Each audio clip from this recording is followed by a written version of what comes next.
Hello and welcome to episode 111 of the Arena Regulars podcast. I'm Zach, And I'm Jeff. and we're your source for Drunken Magic the Gathering arena content.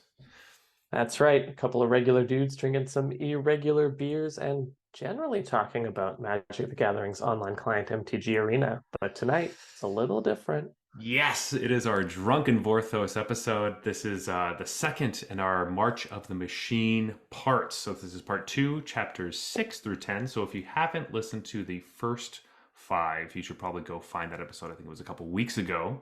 But as always, Jeff, with our Drunken Vorthos episodes, it's a silver series. So, Jeff, what is a silver series? All right. On the Arena Regulars, we rank beers from bronze all the way up to mythic. And the silver tier in that ranking system tends to be for macro brews. But we want to show in our silver series that we don't think that that's like that we don't want people to think we hate macro brews. No. And so we like them too. So we're going to drink only macro brews today. And this is part of a grand competition that's been running for years. Years? Yeah. Yeah. To find the best possible macro brew out there, the best silver beer that exists. We're on like the second round of things. Yeah. So these are all previous winners competing against each other. That's right. And this episode will be interesting because these are probably a lot of beers you may not have heard of, or they're in the part of the aisle of the liquor store you don't go to very often. But they are some of our favorites from that aisle. Jeff, do we want to talk about the first one? I'll give you the honors. Would you like to introduce the first beer of the night? So what's on tap? Sure. The first silver beer of the night is Hacker Shore, in particular, their Keller beer. So this is an unfiltered lager. It's German. It's apparently founded in 1417. Yeah, it's an old one. Yeah, that's crazy. It says on the can like since 1516, but I'm seeing that's the variant purity law. Yes. So that's when that came into effect. So this predates that, I guess, but presumably still abides by it.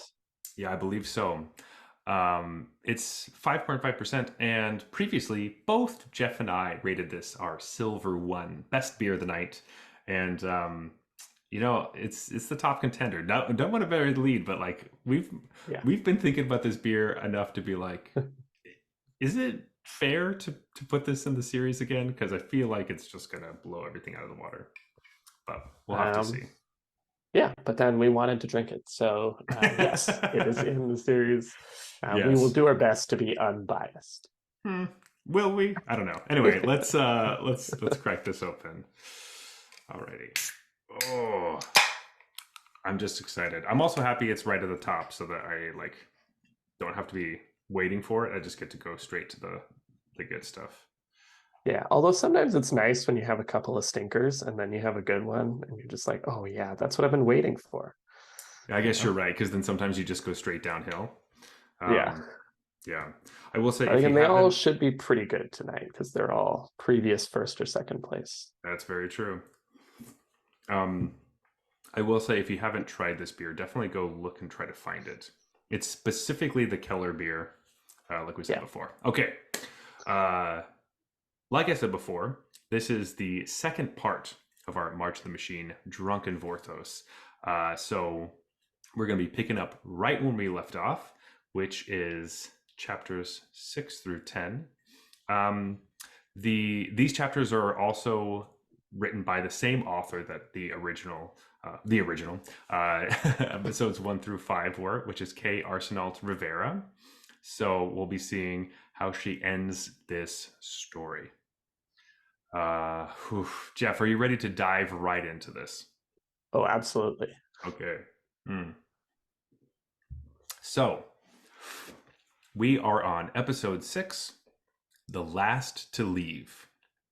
So right before this happened, the end of chapter 5, just as a little refresher, Ren, Nissa, and Chandra are all at the Realm Breaker, and they're fighting over trying to have Ren fuse to it, and then Chandra explodes in this huge beam of light, throws everyone away as Nissa seemingly is about to kill her.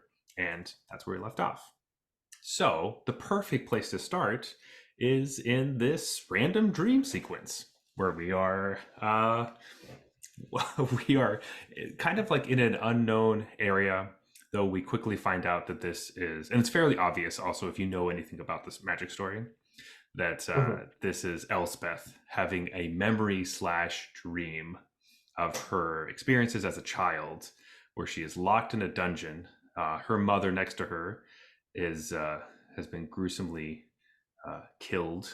She's got a big gash through her throat. She's bleeding everywhere. And then there's a creature, a Phyrexian creature, who is coming towards the little girl version of Elspeth, about to eat her. And older Elspeth is in the room there. How did you feel jumping right into this? Was this what you were expecting? Sort of. This felt like I feel like this is something they do in a lot of these kinds of movies. There's like some super intense fight scene, and then when things are looking grim, they cut to something completely the opposite. Yeah. Like if this was in a Lord of the Rings movie, I wouldn't have been that surprised by it. That's true. I don't know if it's probably because we like read the stories and then waited and then read the stories again. So to me, I was like, oh, this is completely different. But anyway, we're not going to be here for too long. Elspeth kills the creature and saves the girl. And then through this, she's like talking to the girl. And then the girl ends up kind of turning into her mother who's talking to her.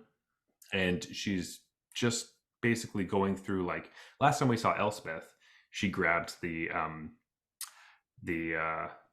fucking Silex. There you go. Thank you. And she exploded into the Blind Eternities, or past the Blind Eternities. So we don't really know what's happened. And it seems like this is what's been going on. So she's talking to her mother about the past and just her whole kind of story arc. And it gives a lot of like Ghost of Christmas Future stuff from A Christmas Carol, where she's like kind of away looking at New Capena, talking to her mom. And then again, it goes through other places in her life. So then we like kind of fly over to Theros. And then when we're there, the voice turns from her mom and kind of morphs into Daxos, which is her old lover that she killed, which is a whole other story. Can't get into that. Yeah, I was like, just, really encapsulated that in like one little, it's her ex-lover that she killed. Yeah. I mean, she murdered him in her sleep. And he was also sleeping, I think. But before we go over to the Daxos, though, it is important that we do see that Atraxa is destroying New Capena, and on their kind of murderous train, as we had seen Atraxa earlier. All right, let me back up a little bit, because I feel like I'm getting confused. Or like, Jeff, you can jump in if you want. It's not the only time that's going to happen, at least to me. Okay, perfect. Yeah, so basically, like, this voice that is her mother is telling her she has some sort of decision to make. Yeah. Or basically she has some important decision to make. She says not to make it based on essentially personal feelings. It should just be made based on what she knows is right. And that's when we start to kind of see, okay, here's what's happening in New Capena. Atraxa is leading this charge, onslaught, murder everywhere.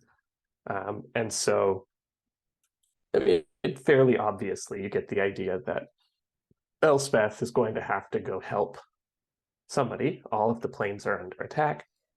She's going to have to choose which plane to help, because she can't help them all.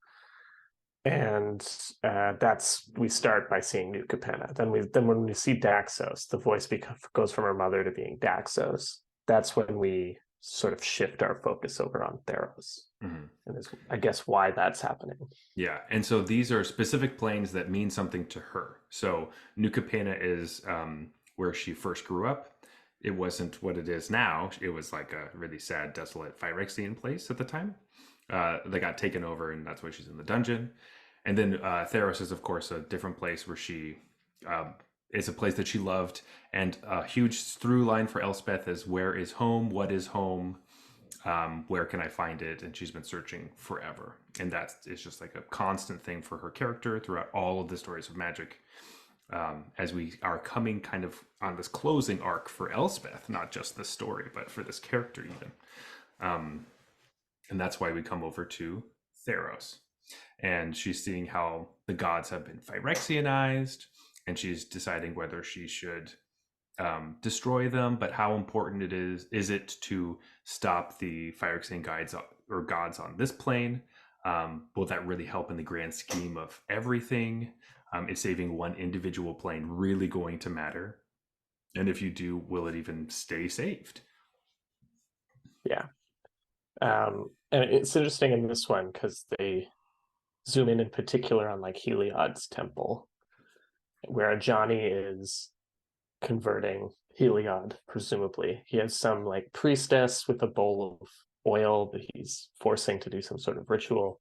And he's giving some impassioned speech about converting the gods. And so Daxos is like, what do you think they're doing?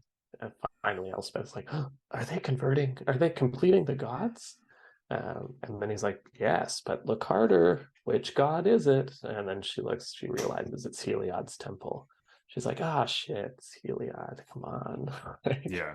Who she also hates because Heliod is the one who convinced her to kill Daxos, basically, and used her as a they have a puppet. bit of a past. Yeah, she doesn't But care that's for him. the whole like Daxos. That's why Daxos is the voice speaking to her through this. Yeah. Which all this is also just her mind, probably. Though, Yeah, it kind of reminds me of, we haven't talked about Harry Potter yet. It's minutes in. So it reminds me of like the Harry Potter scene when he dies and he's talking to Gandalf in like King's Cross Station. It's not really Gandalf. It's just, sorry, Gandalf? Dumbledore. I was like, he's so Same, right? He just gone straight to my head. Yeah, Like, yeah, I've yeah. had a Yeah, sip yeah. already. Yeah. When When it's he's not in, really Dumbledore, it's just like Harry respects Dumbledore or whatever, and like wants somebody to tell him what to do, kind of thing. and it's like his version of Dumbledore in his mind telling him, and then he sees the version of Voldemort in his body, which is the piece that gets killed in that sequence. And then he has the decision of whether to go back or not. Mm-hmm. This gives me those kind of vibes where Elspeth's Gotcha. kind of in some sort of dreamlike limbo. Yeah. And the people speaking to her are not really those people speaking to her, of course. But Yeah. And they're like ghosts from Christmas Carol. So yeah, yeah, maybe you do like Harry one from the Potter, past, one from the from the future. present. Yeah. Anyway, and all this is like in the last stories we had seen someone in white watching over people. It's Elspeth. Like it was fairly obvious, Right. I feel like, before, and it's just a white figure in the distance watching everything. It's like Elspeth, basically, like watching these things, deciding when to intervene, because that's words that we had heard previously, and we would wait until the beginning of the end. That's when we intervene, and that's basically what she's doing here. So all of this, I guess, it was important, but I was wanting, just I was like, okay, kind of how I felt. Like I understand it's going to go through the planes that are meaningful to her, and then, like we all know what plane she actually has to go to. So yeah, we let's cut hurry there this along to New Phyrexia, where she comes. The way that she gets there is that she starts to fall, and then she falls through a bunch of planes. Kind of like she's at the top of the realm breaker, and then she falls through a bunch of planes that are all held up by the branches, and then she kind of gets to the bottom, which is where the roots are, which is New Phyrexia, is what I kind of imagined. I don't know if it explicitly said that, but I was assuming that that's probably what it looked like, as other people can also see the other planes. So that just kind of seemed like it made the most sense. But we're at the base of the World Tree, which, as we know from other plans in this story, this is a really important place where we need to end everything. So We got there, yay! It's one of those things in stories where like you kind of once you figure out something or you watch characters figure out something, it's kind of annoying to have to watch more people figure it out. You know what I mean? Mhm. So it's like, no, we know that that's important, and we had a whole story trying to find it, and then we had people trying to use it, and now we have you coming back and also having to destroy it, which is the yes, you need to destroy it, but you having to figure out like go around to like she was there, like she was part of the plan to blow up the world tree. Her I know it's more than that. I know it means more than that, but that's I don't know. I agree with you definitely. Like in a story that's so tight on time, like mm, you have so few words in these stories. This chapter was very much like, is this really how we wanted to spend one of our episodes? Like, yeah, getting it was anyway. I think it was good because if she shows up anyway, well, let's keep going so we can get to the actual like meat of the thing. But anyway, as we're at the base of the world tree, it also seems like Elspeth is still like invisible to everybody because as she's been going through all this stuff, no one can see her, um, or just they don't pay attention. I don't know, but anyway, no, I think there was a scene, I think it was on Theros. they could see Maybe it her. was here, but she tries to like block something. Somebody's getting attacked and she tries to block it and it doesn't work. Just goes right through. So she's Oh not right, yeah, there. that was on Theros, I think. Yeah. Yeah. Uh, anyway, so we are now in New Phyrexia, and Elish Norn is currently drawing and quartering Eurabrask, which Yeah. you don't know what that is. It's where they tie ropes to each one of your arms or your limbs. And in the olden days, they would have you like tied to like mules or like horses, and then they would, you know, hit the horses so they'd run away and they'd rip your body apart. Mhm. It's a horrible way to die. Uh, it's basically, I Okay. think, isn't that what they did? They had like a crank thing, but in Braveheart, that's what they did to him as he Mhm. screams. Uh, anyway, so pretty rough way to die for Eurabrask, who also seemingly did kind of nothing, and so he just Elishnorn just decided you're gone. So Yeah, I mean, she must have found out that he was helping the Mirrans. I mean, she knew all along, I'm sure, Right. but I don't know how he got there or why he was like I don't I don't really understand what that relationship was, and that seemed kind of interesting. And so it makes me sad that those are things that weren't fleshed out. Um, Right. And then the other thing that I thought, which, spoiler alert, doesn't really end up happening, I thought that Elishnorn was just like killing off the other Praetors because she seeked to be the most powerful and like the only one who's worthy of leading, yeah. and like was just making up excuses to kill off the other ones. Like, oh, if Shieldred did this, I have to get rid of Mm. her. Or Wrath did this, I have to get rid of him. It turns out she's just kind of like, I don't know, like because Just she doesn't do that to she Vorinclex, and quickly she she kind like of does it to Jin, but not so really. she quickly starts to like all of her ego starts to come into it very quickly. Once the invasion starts, her everything goes to her head and she starts to feel like drunk with power, it feels like, because like she quickly kills Shieldred in the last story. This one we immediately see her killing Eurabrask. It's just like bing bang boom, let's get him out. And most notably, with this happening, the black one was killed and the red one was killed. So that means we only have the Bant ones left, which are White's two allies, and those are the two enemies. So I don't think that that was Okay. an accident, that they were killed in this order. Um, anyway, that's probably enough about that. Eurabrask has been killed. However, they did once again mention that his parts will be recycled. So Mhm. they talk about the Shieldred. Just think about that for the future. If we ever happen to see these characters again, maybe their parts were used to be rebuilt in some way because they're telling us. Anyway, Nissa brings over Koth, Ren, and Chandra to Elishnorn, and Jinkataxius is also there. Um, so somehow after the explosion, Nissa is perfectly fine and has recaptured all of them and brings them over. Um, The rest of them can barely like kneel That's true, on yeah, their own. Like, because they're pretty fucked up. Ren doesn't have any legs, so she just yeah, is always kneeling, I guess. yeah. But yeah, they are pushed down, and they're worse for wear. So it's not looking good for our heroes. Um, Elspeth is watching from afar, and she's still trying to figure out when she should intervene.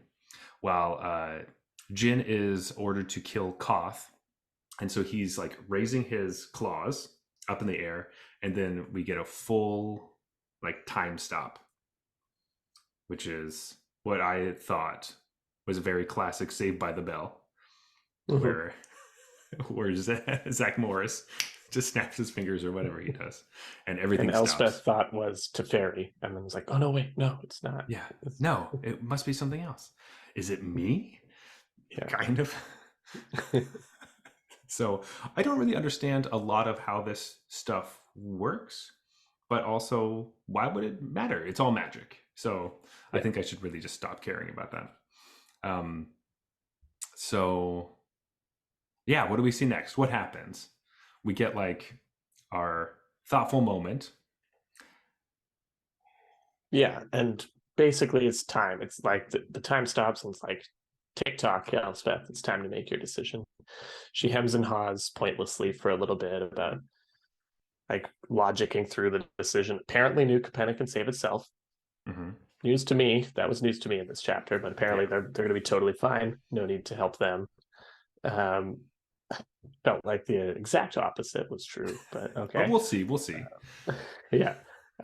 Then Theros is like basically like, I like Theros, but does saving them really do anything? Mm-hmm. Essentially. True. Um, like if I go whoop a Johnny's ass, bring him back, stop the conversion of the gods, everywhere else still gets conquered.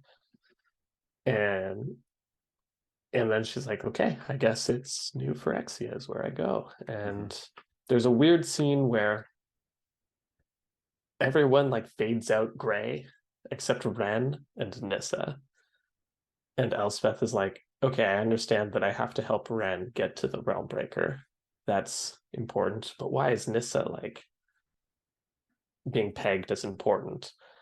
And then she realizes that, well, Nissa's not going to let Ren do that. So you have Mm-hmm. to help Ren get to the World Tree or the Realm Breaker by engaging Nissa or distracting Nissa. They explicitly call this out as like Elspeth's understood assignment. Objective. Yeah. Um, and then she makes her decision. This voice that's been talking to her essentially tells her it's the right one. It's like, correct. You get to be an angel now. Yeah. Um, and we find out that that voice was Sarah. So Sarah is like the goddess or leader of the angel realm and has a particular interest in this because I don't remember the exact details, and I was trying to look it up earlier, and I didn't quite find it. But she basically goofed and helped Phyrexia to happen, like way back in the original Brothers War stories. I think Urza tricks her or something like that, but she makes some deal with either it's Yawgmoth directly or she makes a deal with Urza. But in any case, like she gets tricked by a human, and that is a huge reason of why Huh. Phyrexia happens in the first place. And so she's like part of this whole let's make Elspeth an angel and go kill the Phyrexians is like, yeah, kind of owe them one on this. Interesting. Because we get a lot of like Karn being hard on himself, which we'll talk about later about starting new fire exit, which we also already knew. Because he's the one who tracked the oil all throughout Mirrodin, and he invented Mirrodin and like decided that Yeah, Memnarch would rule it and all invented that it and stuff. then subsequently corrupted it. Yeah. Uh, And then also like, yeah. Anyway, we will get to it's a those big things. theme of these stories of like undoing past wrongs. There's a lot of Mhm. characters that are they're acting to undo past wrongs. And Sarah's kind of one of them here. It doesn't explicitly mention it, it just says Sarah who had like made a grave error, or it references it, but it doesn't Right. explain, like map out exactly what happened. Yeah, Um, I think I kind of missed that a little bit because I was just so focused on Elspeth becoming an angel, guys. She's an angel now, Archangel Elspeth, yeah, which is super exciting and also something that they've been working on for a long time. And I wonder if originally they were going to do this in like Theros, and then they're like, you know what? I think we could stretch this a little bit farther and figure something else out. right. So this has been in the works forever, and a lot of people called it out. So good job to you if you did that. But anyway, Elspeth's an angel now. Sick. Um, so she decides to intervene, and time starts up again. And right as Jin's claw is coming down on Koth, Elspeth comes and blocks it and saves his life. And that is the end of episode number 1, or sorry, episode number 6. I'm ready to keep moving along. Let's just keep going. Yeah, Let's jump do right it. in. So we're doing episode 7, Divine Intervention. I think we just saw that. Look at that. Yeah, makes sense. So we start this time with Karn. So I'm not exactly sure how much of his body he has, or if he was in the seed core at one point. I thought he was just a head. I also thought he was a head because he got pulled apart. But then when he was in the seed core, I was imagining he still had some parts of his body. And then in this, I think he's like strapped to like the ground or like a piece of rock or something. But it's just his I head imagine that he's on like a big banner that they're holding as like or something. because you can see everything. Yeah. But anyway, he's there and he's with Elishnorn and everybody else. He just happens to also be there.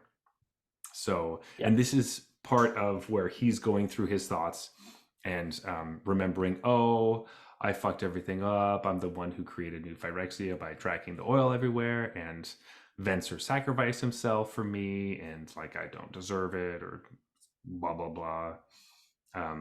That kind of thing, which of course is going to come up later. And we go back to the moment we were just at, where Elspeth stops Jin's claw, and Elishnorn is screaming about all the things that are happening, and of course this fucking angel just shows up out of nowhere. So that's just like bad news, basically. Yeah, you never really want to see that when you're trying to like take over the world and an angel just pops out of nowhere and like starts fighting your new commander. Yeah, especially I hate that when that happens. Yeah, especially when it was someone that you thought was already obliterated, because that's what you were told.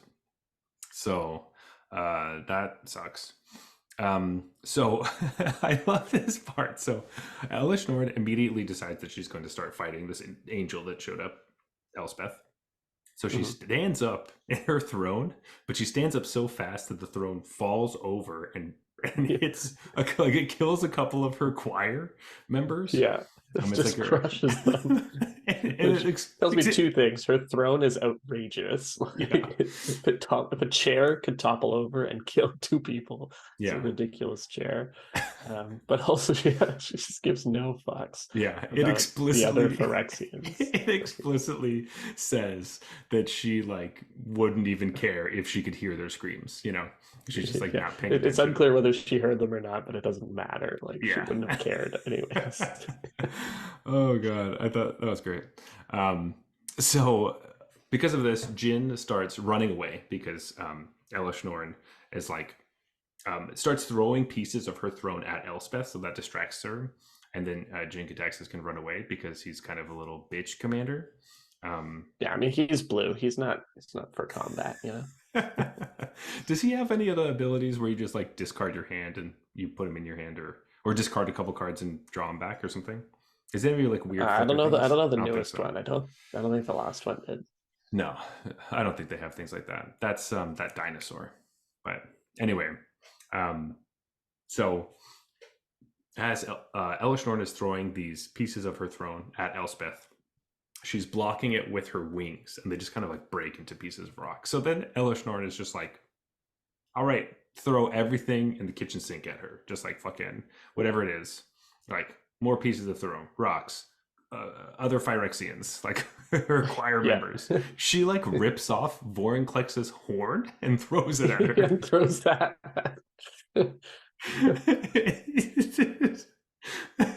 I don't know. I don't know what's going on, but like some of these are just hilarious.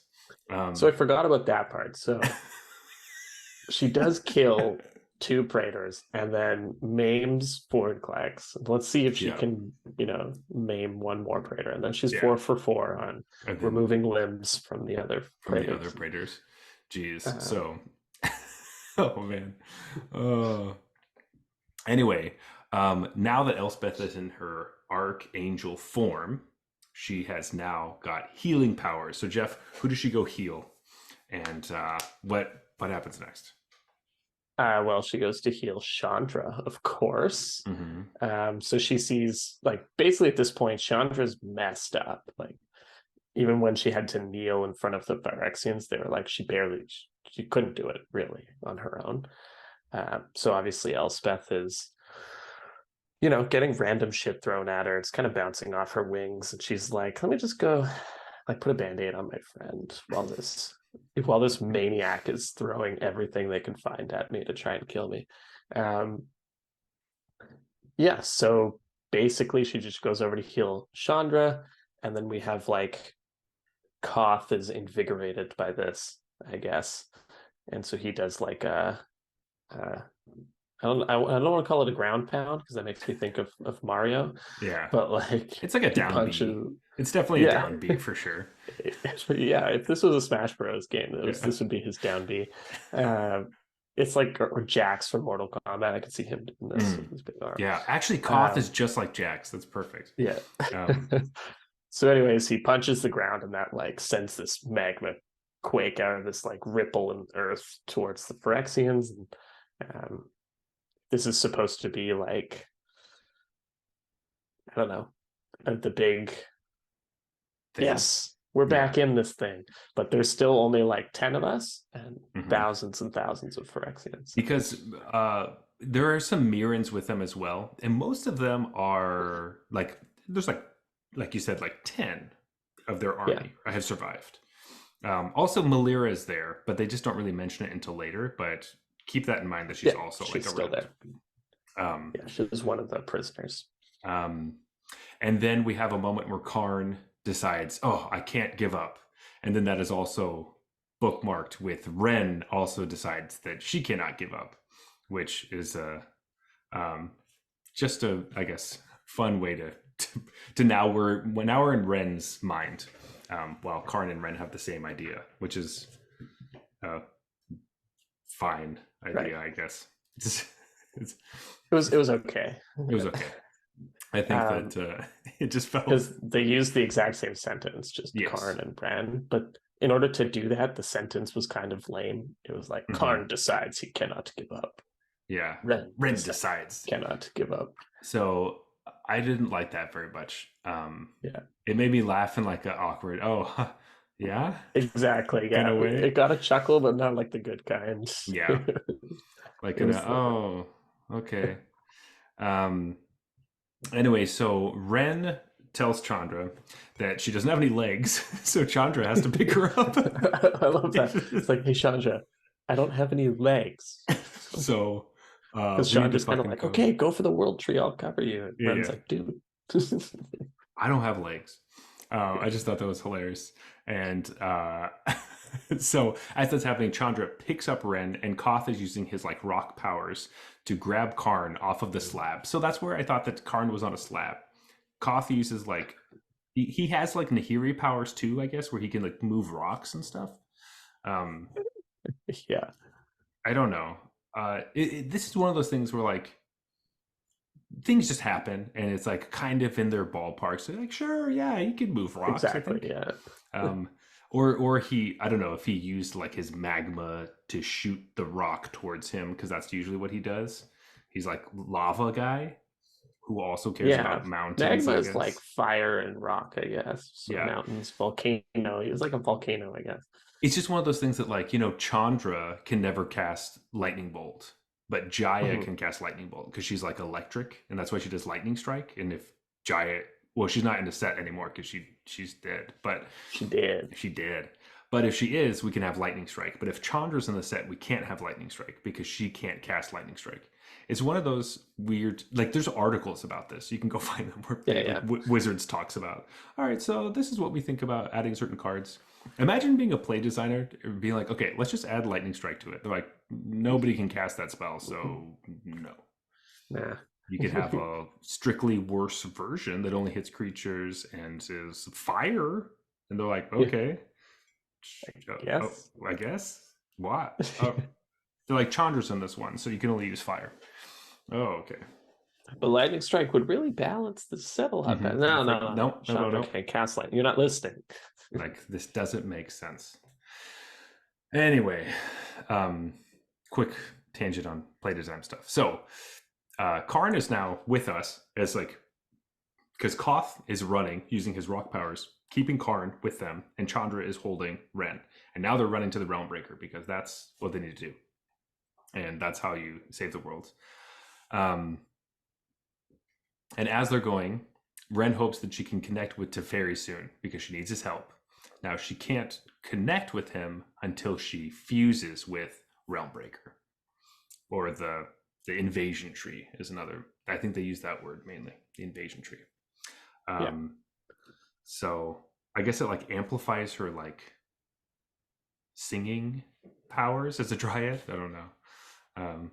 You can talk farther. It's like an Yeah, like I antenna. guess it's again, it's one of those things that sort of makes sense. Like he's on another plane. This thing penetrates planes, and like Yeah, that's true. you know, it's like I Yeah, don't know. It's loosely plausible, I suppose. yeah, that's fine. That makes sense. But It with reminds me of stories like this where like, why are you so confident that this thing you've never tried before is going to work? mhm. And like build your whole game plan 100% around that, and like it always works out for them. But I'm always just like, they never seem to have any doubt that like, what if it doesn't work that way? Yeah, Like, they actually in this story they did give a little hint of that where when we were on Dominaria earlier, in like the other stories, like before, um, Ren is hearing the Realm Breaker sing its song through the blind eternities and stuff. But now that we're here on New Phyrexia, Ren doesn't hear anything. Like she hasn't talked to the Realm Breaker in a while. The part of the reason they want to do this plan is because Ren's like, no, it'll work. I've been talking to the tree. The tree, yeah, it's I gonna can work. hear the trees sing. Yeah. And now that they landed on the plane, Ren's like, I don't hear the tree anymore. I It's one of don't those like, I don't think I should tell anyone. like they're like, Ren, what's the tree saying? It's saying help me. I don't know. Yeah, let's go help it. Yeah. Like, oh. So it's it is one of those things, and we do get a sense of that. So I'm at least glad that Ren's like, you know what, now that I don't have another tree on me, got ripped off, I don't have any legs, I'm a little worried about our plan. I think I'm gonna die here, and that's something that she does mention. It's like, this place fucking That's sucks. true. Like Yeah. there's no grass, there are no other trees, there's no nature. This place is like death, and I think I'm going to die, so might as well just try because that's all I can do. So I guess in that sense it does make sense. But we're going to move over to Elspeth. So what is Elspeth up to with Elishnorn? I think the first thing that they really called out is like basically Elishnorn used to be super intimidating or even like frightening to Elspeth, and right now she's just not. I think it's a little bit of Elspeth's an angel now, so Mm, she doesn't feel fear, or she doesn't. I think later they do mention fear, but it's like she doesn't interact with fear in the same way. yeah. It doesn't really have the same feeling as fear would to like us or to humans. Mm-hmm. I think the other part of it is like Elishnorn must look ridiculous right now, like super manic. She's gone off the deep end a little bit, and she's just throwing random shit, and it's like obviously not working, and it's very easy for Elspeth to like deflect it. It makes them a lot less scary. Yeah. They're just like And they clearly in have, a huge panic. and this is the first time we've seen this from Elishnorn. Like, we've never seen like Right. emotion, real like strong, like I don't know, fight or flight emotions from Elishnorn, and immediately you feel a little silly, especially when you break your chair and start throwing pieces at somebody. That's Exactly. it's And I silly. really liked that sort of the way this is described, because it kind of does paint Elishnorn like as a bit of a big baby or whatever. Yeah. Um, but it also sort of clarifies in a way that this is literally the first time anything has not gone according to plan for Elishnorn. Hmm. Like we've seen all the stuff the planeswalkers have done. You're always like, was Elishnorn just ahead of that? It feels like maybe she was. But now it's like definitely, because anytime this is the first time anything's gone awry, and she went nuts.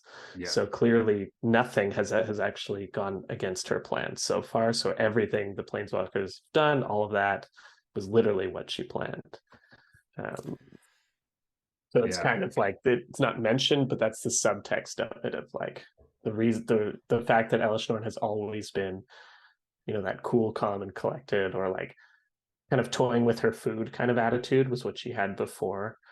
And now it's like, holy crap, like one angel shows up. One. It's now Hmm. like 11 versus 10,000 instead of 10 versus 10,000. And she Hmm. freaks out because she just didn't see it coming. Hmm. And so it's like very telling of her character. Yeah. Which is great. And we see more of that too. She just kind of crumbles. And Yeah, almost she immediately. totally unravels from here. Hmm. Yeah. Which I think that is a good point because it was almost going to be a fault that I was thinking like, oh man, I wish that Elishnorn did more stuff or was more of a thing. But like, it really is as soon as there is any sort of real, anyone who's even close to being an equal to her, like she just immediately crumbles. And that's probably why she gets rid of the other Praetors as quickly as possible to be like, I cannot handle anyone being close to my status at all. And they all Right. kind of start to rival her at different times. So she's like, I can't do it. So fuck you. Um, anyway, Elspeth sees the group running towards the realm tree and she wants to go help protect them. So as she's starting to fly away, she's doing that, but Elishnorn grabs her by her foot and then slams her against the ground. So, she's shaken and upset, but she's still got some fight left, which is nice. Um, Yeah, I appreciated this scene because it was like Elspeth doesn't just whoop her ass. Like, yeah, yeah, if anything, Elspeth kind of is losing this fight. yeah, and spending most of the time just trying to get away. Like Right. Elspeth's objective is to go make sure they get to the realm breaker, not kill Elishnorn. And Elishnorn is trying to kill Elspeth, basically. So, Yeah, and there's a mention too of like this fight is a distraction, is something mhm, Elspeth says. It's not totally clear whether that means like distraction for my real purpose, or like that is Elishnorn's intent. Is mhm, like, hey, I have Nissa who's gonna kill all your friends. You're the only one that's able enough to stop Nissa. So I'm gonna engage you, which I think is what Norn is doing a little bit too. Like, because she's standing there grandstanding some big long speech about, you know, Phyrexia and stuff, which she does tend to do, but it's like it feels like she's drawing it on a little extra. So it's little, like clearly kind of trying to waste some time. yeah. So Elspeth's on the ground. She shoots like a purifying ray at Elishnorn's shoulder and like puts a crater in there, and she's obviously wounded. Um, and so again, Elspeth takes that moment to take to the sky, but uh, it's before Elishnorn's army can like pin her down. And just as she's trying to escape to the Mirrans, this porcelain wall shoots up right in front of her, which uh, so Elishnorn can like she also does rock stuff. Like she just she just shot like a giant porcelain wall from the ground up to the sky. Is that what that Yeah, was? this is essentially this is kind of explained in the is it the Brothers Wars? No, it's the Phyrexia All Will Be One story. But basically, when you're in Elish Norn's domain, she controls like everything. She can move like Oh, everything in her domain, and the Realm Breaker was placed in her domain, so she can like make walls come up out of the ground. gotcha. But she couldn't do that in like one of the other Anywhere. traders' areas. Gotcha. Um, yeah, so basically she can just do whatever she wants. So now there's like you can't now you, Elspeth can't physically see the group anymore, and she's just kind of like really, I guess up against a wall, literally. Um, Yeah, back against a wall. yeah, just the way I like it. So we have a bit of like Elspeth and Elishnorn battle talk, which is some of the classic things. of like you could be one of us and blah blah blah blah, all will be one stuff. But also some of the things you were saying earlier about just Elish Norn and her grandstanding. Mhm. And Norn is pointing out the similarities between Elspeth's transformation and what the Phyrexians do. So Elspeth has recently transformed to an angel, which is a perfect being. And Elish Norn is showing, well, we do the same thing. You just have a different point of view, which is our. It's a fairly good comparison, I think, actually, which is pretty interesting. Yeah. Um, but we see that a lot with villains are always trying to find similarities between people, and the protagonist is always trying to show how they're different, which I do think is interesting because most of the time I try to find my similarities with people so that I don't fight with them and work together. But that's like, I guess, villain. Yeah, you're a villain. That's Yeah, I what guess I'm learning. so. Yeah, but I mean, like, I already knew I was toxic because I like toxic, but like, Yeah. that's just not to be the classic, I don't know, like white guy that likes villains, but like it it kind of dawned on me that like, oh, that is like finding the similarities between people I always think is like just always good. And I guess not. Not this, no. There is a line. Yeah, I mean, I think like let's not go too deep here. Well, no, I think I'm just saying that was a thought I quickly had while I was reading it. I just wanted to say yeah. it. We don't need to go deeper into it. It doesn't matter. My feelings are not hurt. I'm not worried. But I just want to say that that a magic story could make me rethink some things about my life. So that's all. Yeah. That's all. And there is like you said, it is kind of an apt comparison. And there's this weird kind of like few sentences where Elishanorn is like, or sorry, Elspeth is like internally, like, is she right? Like, could I be an even better angel as a Phyrexian? I get to like rejoin my friend Ajani. And I just thought that was super weird. Like, come on, like an angel would never consider that Well, Phyrexia might have merit. I mean, obviously, Atraxa has been completed, but like, but we also had like her entire piece before that, which like I was writing off a little bit, but now I'm kind of going back into it and be like, hey, maybe that was pretty maybe good. this was the most important chapter of all. Because she is talking about how she needs to break herself free of her personal feelings. And a big part of that is like, what's the objective? And like pulling herself out of like, I don't need to trivialize myself in all these little battles with the different planes and go to the main source of what I want to destroy. And then coming around to this, meeting this person that's like, well, actually, this is something you would want. And we've had like Tamio felt this way at another point where it's like there would be peace if everyone was just one being. We wouldn't have any of this fighting. And so it's kind of, we're getting another one of those things where it's like you would be so connected with the people you really love and you wouldn't have to worry about fighting anymore if you did give in. But then you'd also be giving in to this tyrant. But Right. I just think like I don't know, it didn't totally sit right. Like angels have been touted as the essentially direct enemy of Phyrexia, right? It's like these are literally polar opposite sides of the war, which I think is partially because the Sarah, the god of angels or whatever, kind of has a bone to pick with Phyrexia. And like suppose completely pure and obviously big part of what like big oversight of what Elish Norn is saying is like the angels don't just come in and forcefully convert people, which is the difference. But I don't know. I just felt like those sentences where she's like, should I join them? Is she right? And then it's only stopped because of, well, what happens next? What happens next? So Jin Kataxis tells Norn to just complete her already and move on. So Norn strikes him down. She doesn't actually like kill him, but she does like slice him up. Yeah, I'm pretty sure she severs his arm. Oh, did she just? That's what you heard. I think I kind of missed exactly what happened, but I know she hit him. Yeah, she hits him, and then later, like, there's a brief sentence of him, and he has one fewer. He has only one arm after, so it's like, oh, when Elish Norn hit him, she severed his arm. Fucked him up. Well, so that's why, yeah, she's killed. She's officially, like, she beheaded Sheoldred, she quartered Irabrask, Urabrask. she dehorned or removed one horn from Vornclax and took an arm from Jin Gataxi. So she is 4 for 4 on maiming Yeah. raiders. I guess, yeah, whatever, man. Anyway, Elspeth agrees that it's taken way too long, and she stabs Norn in the shoulder right where she hit her with the ray earlier.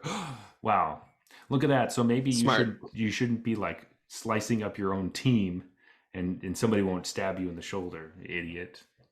Yeah, Yeah. take that, Elish Norn. And that was partially like what convinces Elspeth it is different. It's like all he did was essentially voice a dissenting or differing opinion, and you slashed his arm off. She's like, Yeah, yeah, maybe Phyrexians are different from angels. And like got up and stabbed her. yeah. Um, so as Elish Norn screams, and there's armor that's fallen from some soldiers around her. And so basically what she does, there's a couple of times they talk about like swords flying through the air, but essentially what happens as Elspeth is like kind of dodging some of them, she like takes these pieces that were like pieces of armor, they turn into like these spear sword things, and they fly towards Elspeth. And Elspeth does like classic fast thinking, oh, I gotta fly away from it, but they're like homing swords. Yeah, So they're like flying around, trying to just like on her tail. Like, oh, they got me locked. What do I do? Do a barrel roll. And so basically we go into a Top Gun movie real quick where she's flying around, and then she goes straight to the porcelain wall, and then she hits the brakes, and so that all the swords fly right past her and hit the wall, and then she's safe. So um um, so spoiler, thanks for that. I've never seen Top Gun, but now I know what happens. um, I've always thought this concept is all over the place of the homing missile that mhm. you can out deke it or Maneuver, out yeah. juke it. It always seems so dumb to me because it's like if it's a homing missile, like it's just gonna hit you, right? Like if you stop real fast, like I The understand it's like, stopping, oh, I can stop faster than those whatever stopping mhm, on the missiles, yeah. but it's like, why would it be not lined up with you? Like, Yeah, it's one of those things where like I think in Top Gun they like hit the brakes and then shoot up, and so then like it comes right under them, and then it can't turn around. But also eventually it does. I don't really know. Um, anyway, you should watch Top Gun though. Actually, watch Top Gun Maverick.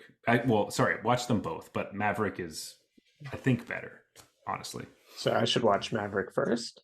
no, no. You have to watch the other one. Um, but yeah, I said it. Top Gun Maverick is better than original Top Gun. Oof, Take that, Top Gun it's getting fans. spicy on this one.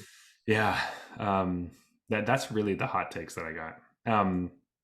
So we get through all the Top Gun sweet moves, and then Elspeth flies over to her allies to make sure that they're getting to the tree. And Jane Gataxis gets up, and Elishnorn screams, and that's basically what happens at the end of that. So from that, we know that Jane Gataxis is not dead, which originally I thought he was, and Elspeth is like fucking pissed, or sorry, Yeah, Elishnorn is fucking pissed. yeah. And not only is he not dead, but he may no longer be the biggest fan of Vilish Norn. I don't know Yeah, like what their relationship was like before this, but usually if someone cuts off your arm, you're not their biggest fan after that, and it yeah. So we're could gonna end have up mattering a little yeah, later. we'll see what happens with that. But anyway, now we have our friends are running to the Realm Breaker. Elspeth is coming in to their aid, and Elishnorn is pissed and broke her chair. So I think it's a good time to go for a beer break and grab Great. our next beer. All right. All right, Jeff, we are back with another beer. This is Varka Strong. Quite a nice one. It's a pale lager from Poland, though it is amber in color, and it's 6.3%, and it was founded in 1478. Our previous ratings, you gave it a silver 2, and I gave it a silver 1. So I know I'm gonna like this one because I liked it a lot last time. But it's a bottle, which we don't get lots of bottles.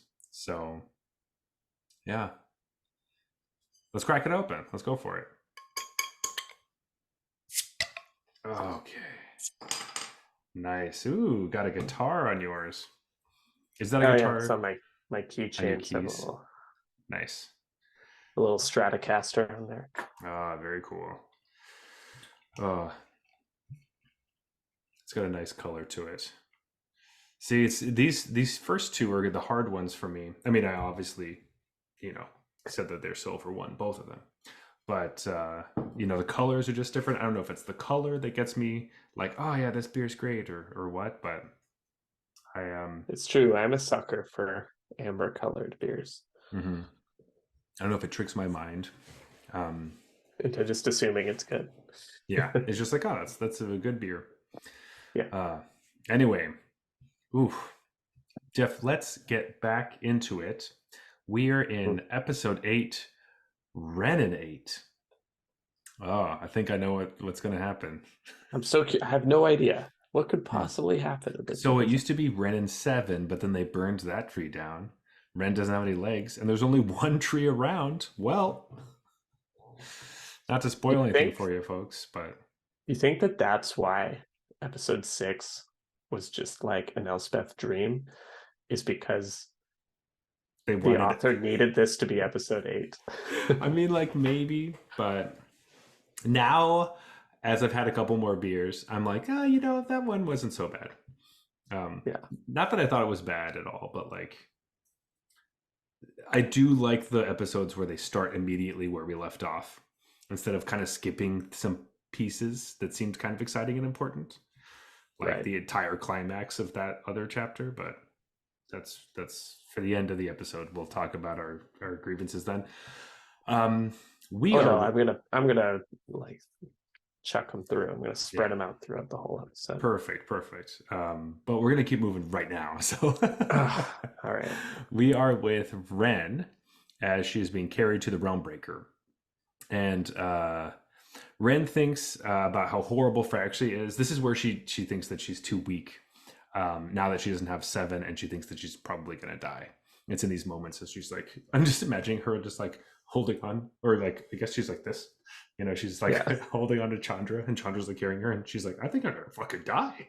I think this place I'm is pretty not sure good. like there's nothing I can do. I have to rely on Chandra. Chandra, gee, that's oof. I don't know about that one. Ooh. Um, And as this is happening, Chandra and Koth are shooting fire and rock lava back at the Phyrexians that are approaching them when a scream rings out and they look over. And this is one of the times where I'm like, what the fuck?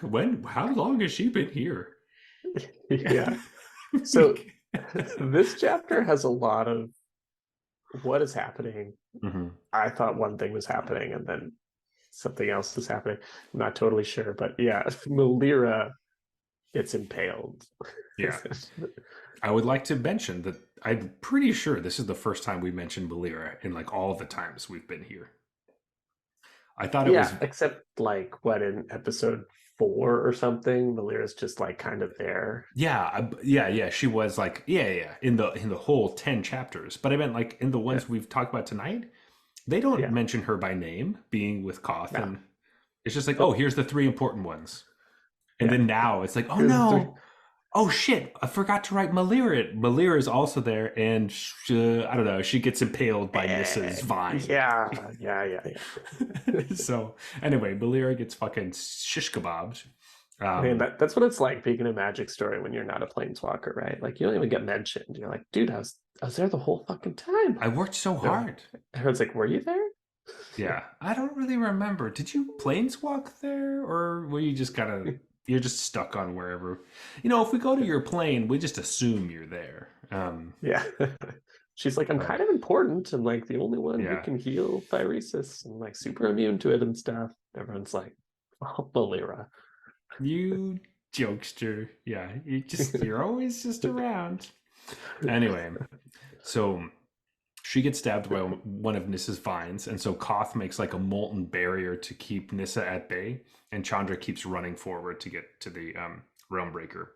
And then, though it seems like Malira didn't get hurt that badly, she screamed, but she is still going to be fighting and helping for like a good portion of this whole story. So that was just like it was like a warning shot. Yeah. That's the So adrenaline, keeps you going. totally, totally.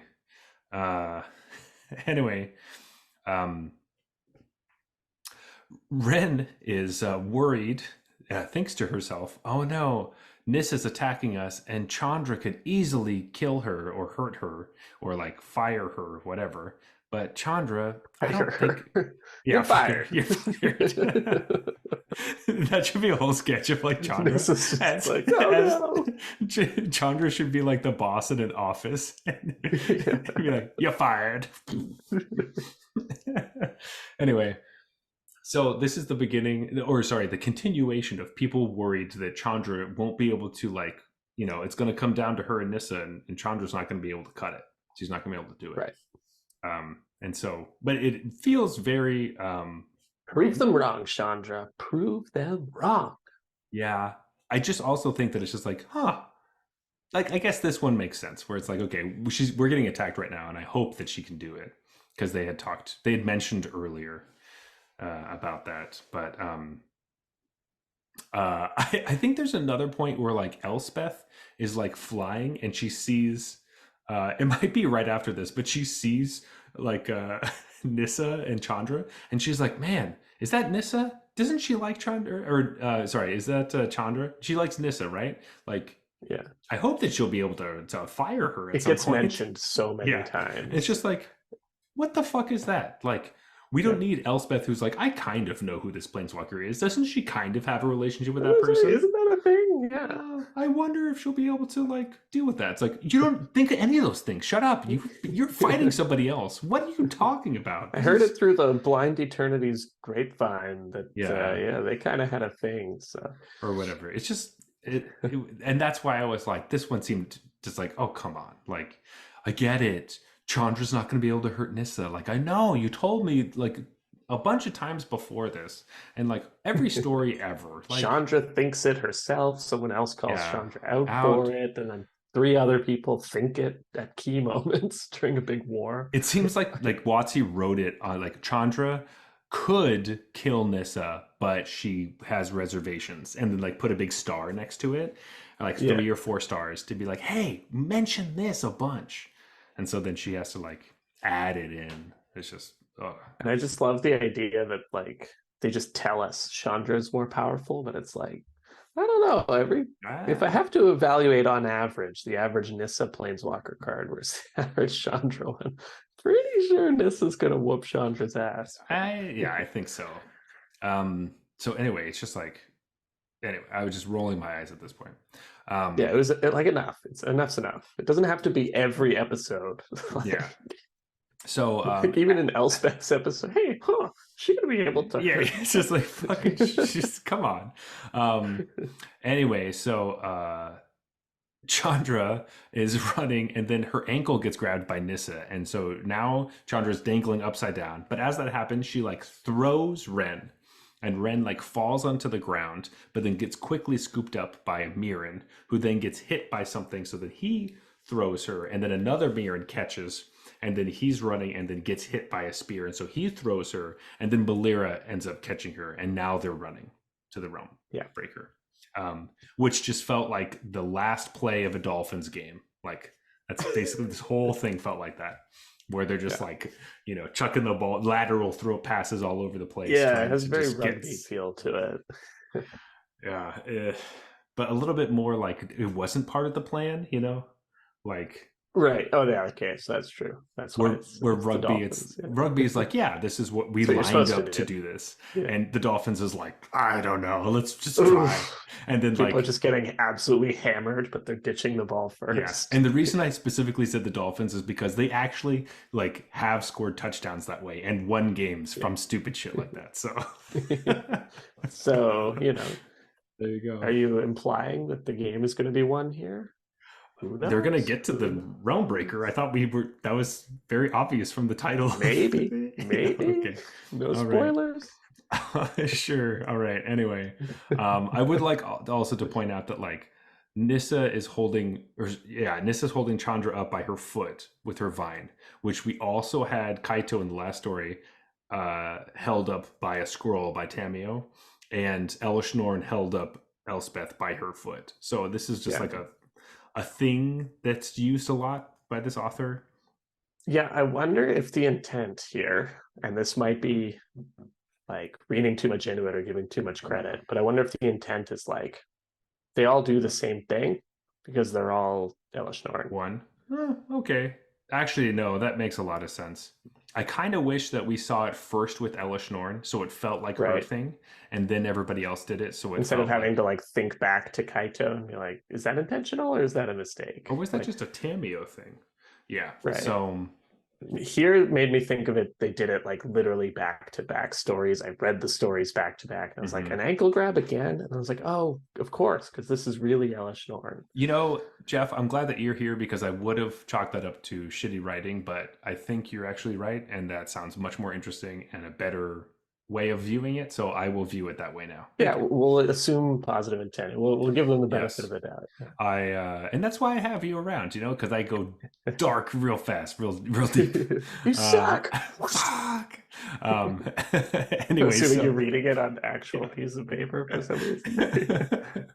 I printed it out. Did you not print it out? Like Of that's course, yeah. yeah, We're old, Zach. We printed yeah, out. yeah. We put on our reading glasses. I three hole punched it, and I have a binder of all the magic stories I've Yeah, read. of course. Yeah, I have to highlight it and write all my Duotang for me, notes. but Yeah, yeah. a bunch of duotangs.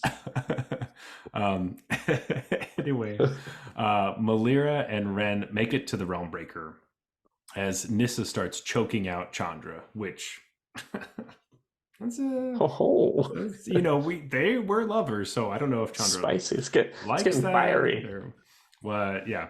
So anyway, it seems a little kinky, but also like she's probably gonna kill her. It's not in the like fun kind. Yeah. And Ren and Chandra have some sort of like connection. It's like something to do with the fire inside of Ren's body. So remember when we were talking about the fire last time, and you were saying that you were thinking that she was teaching her like how to use pyromancy.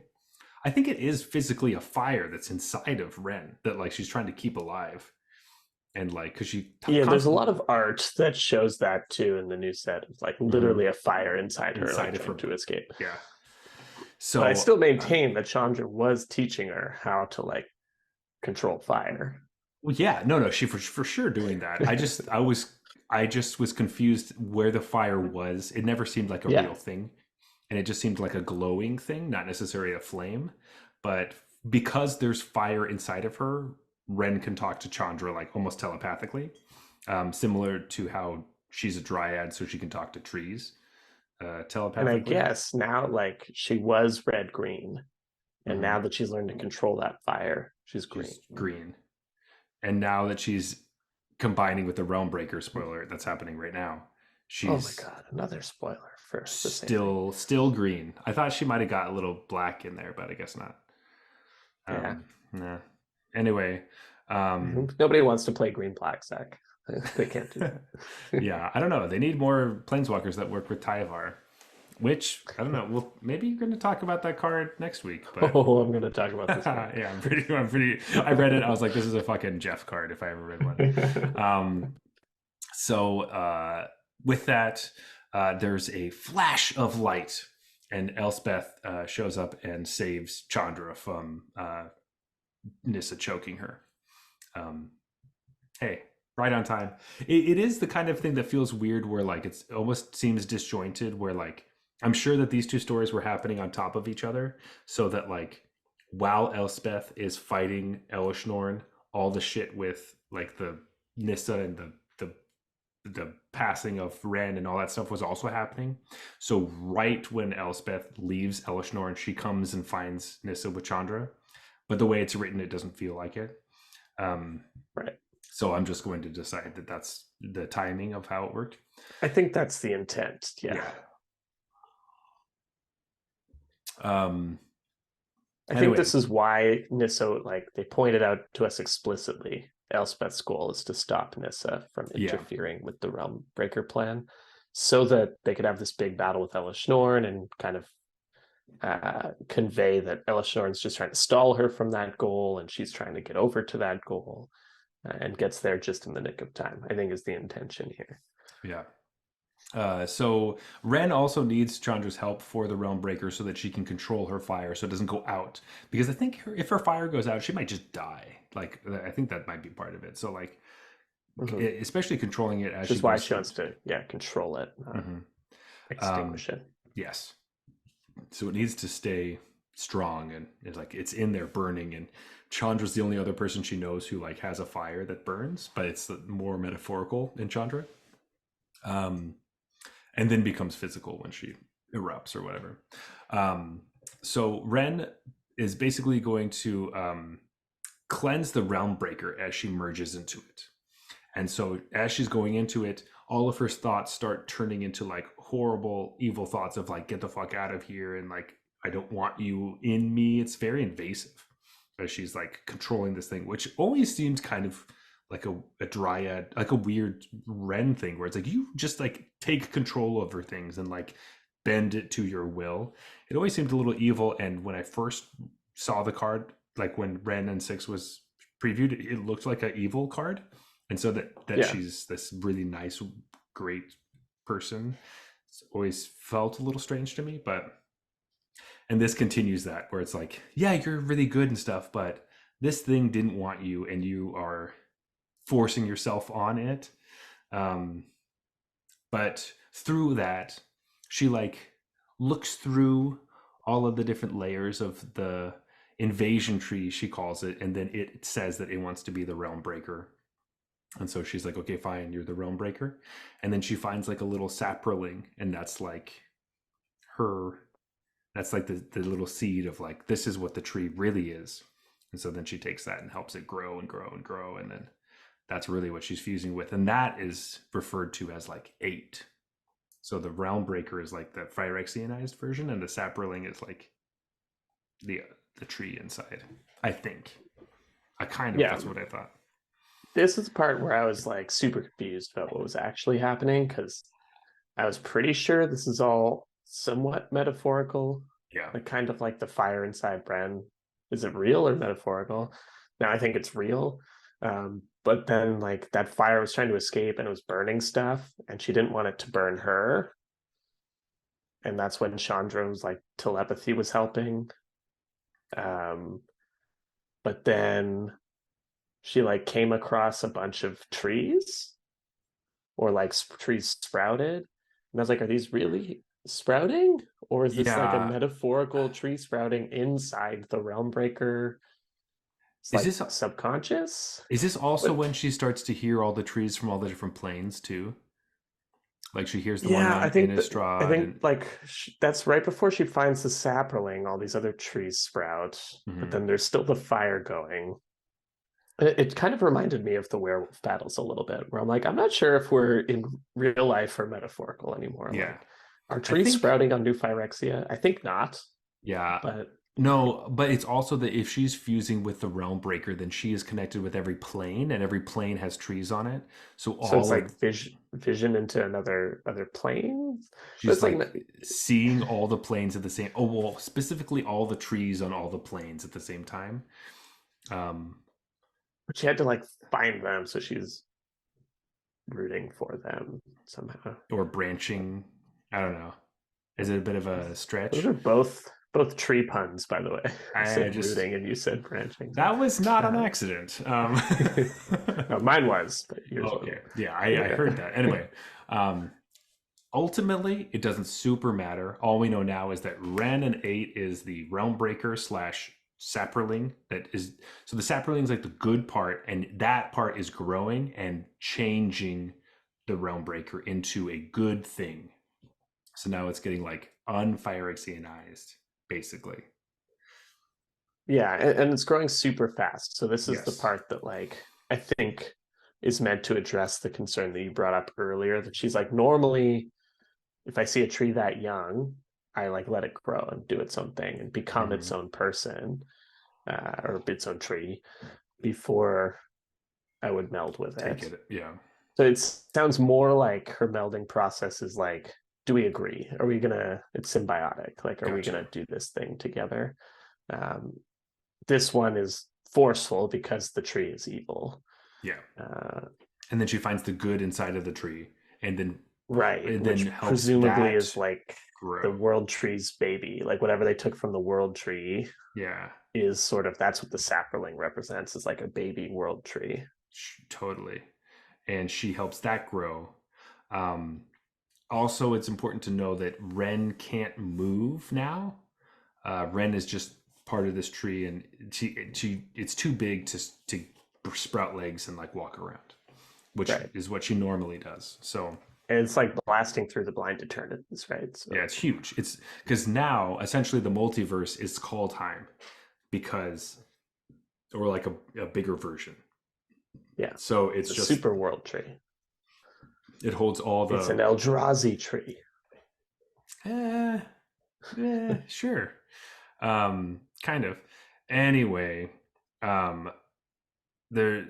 So I think we got through that, but it's super confusing. If you're confused, that's fine. We're confused. I think everyone's confused. I think if we Yeah, asked the author, it would take a really long time for them to explain exactly. Um, right.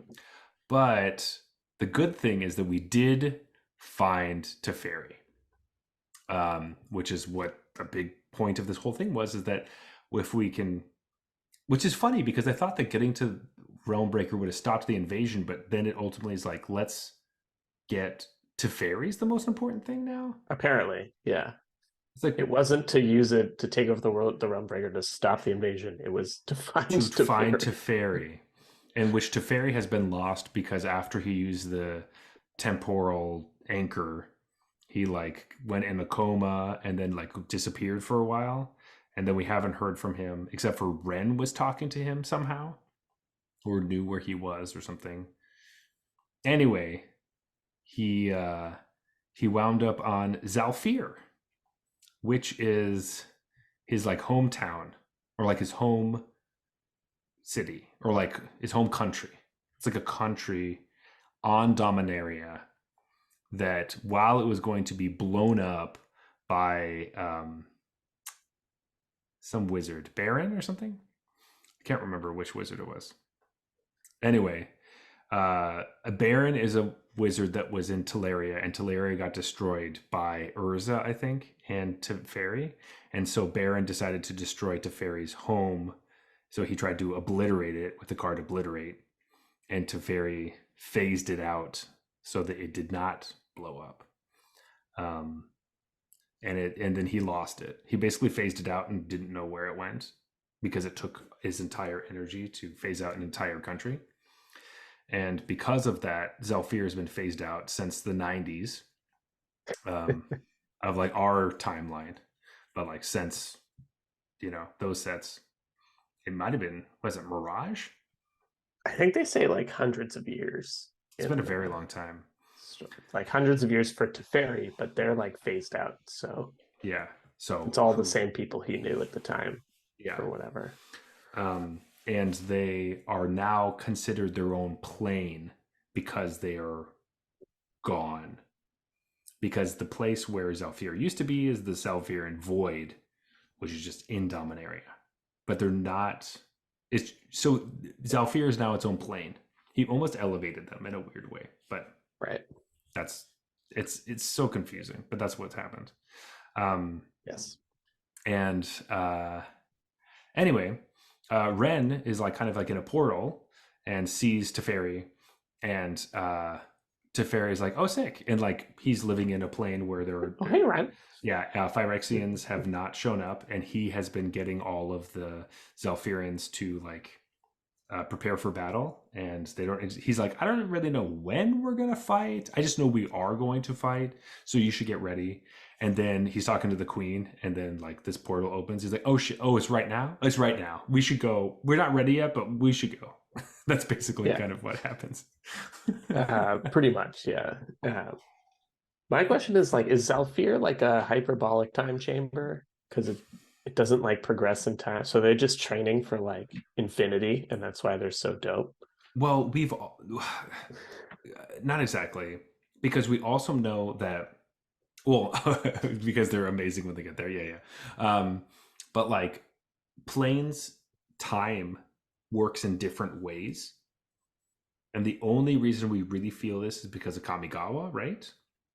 Mhm. because Kamigawa's timeline is so different than Dominaria's that each plane might move at different speeds.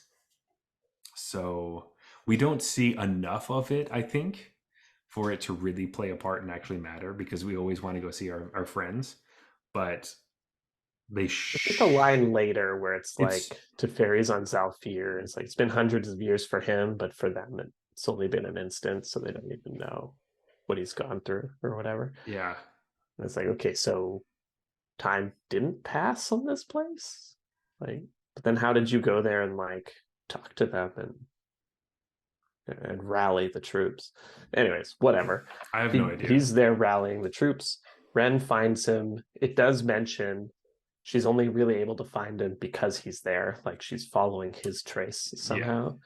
which is important because otherwise, like if the Realmbreaker can find that plane easily, the Phyrexians would be there. Yes. So it's like they can only find it because Ren is there and knows Teferi's scent, essentially. Yeah. It's like Ren, following Ren is like Teferi's scent. it's just like a dog. Anyway, so we get there and it seems like they're going to be very useful coming up. Boy, are Yes, they. they are. All right, Jeff, are you ready to move to the next episode? Because this is the big one. This is the one where we got some stuff to say. Yeah, this is where stuff happens. Yeah. All right. More confusion and more chaos as we go into episode 9, The Old Sins of Phyrexia.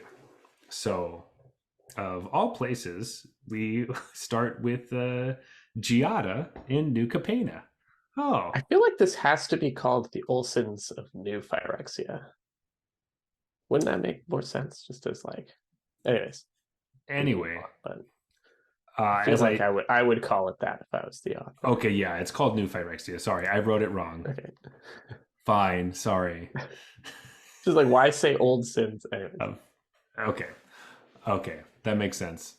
I wrote it. It's the old sins of New Phyrexia. Fuck. Everything's ruined. We got to start over. All right, let's take it from the top. We're coming to Capena. I'm sorry, New Capena. Ugh. Yes, thank you. Oh my God.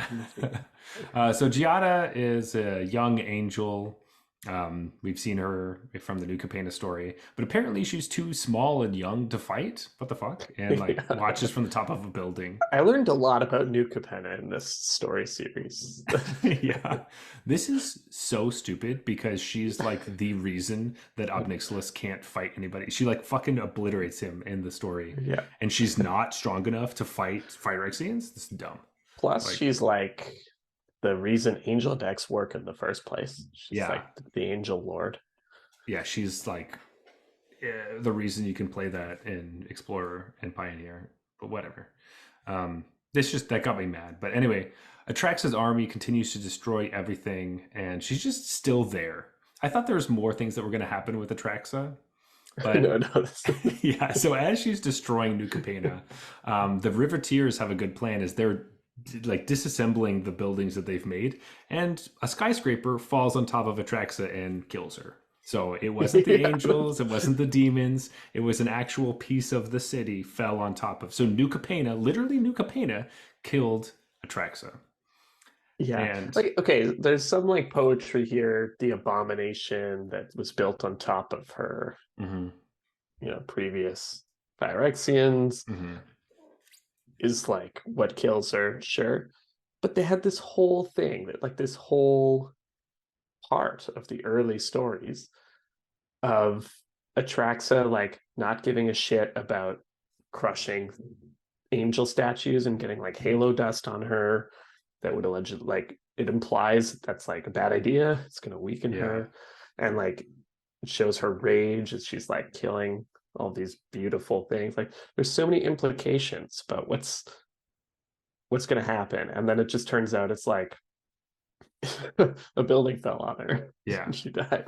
I do like that the Riveteers did something. So finally, they're like they're actually helpful. Think about the plan. Think about the plan. There's an angel flying around murdering everyone. She's wicked fast, and she's just like darting around the sky. And they're like, I know.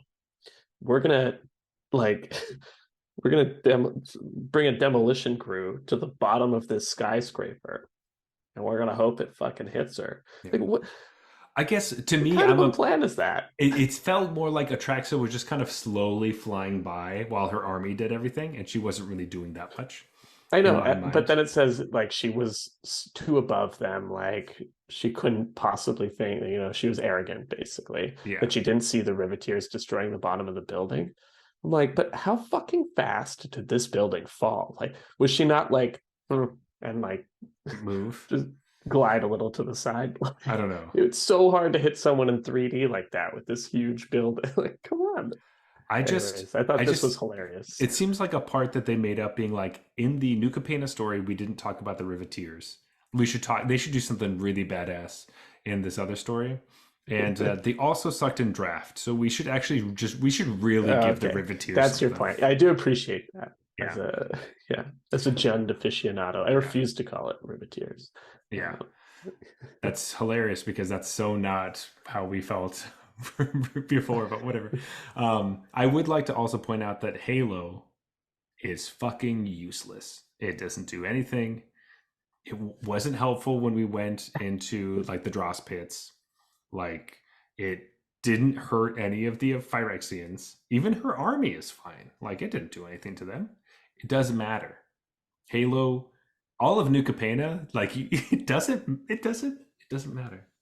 It's just kind of Well, like where Elspeth's from, but like I don't know. This is except that like the angels like come back and fight back. that's And true. there's even a But scene like where it's like, and the angel gets killed, which turns them into Halo, further weakening the Phyrexian's position. And I was like, you just had to throw that in there. That's literally the only mention of Halo in this but whole. I'm also confused because where did the angels come from? Weren't all the angels gone? Like besides Giada? Like she's like the new angel and all the other ones were statues and dust.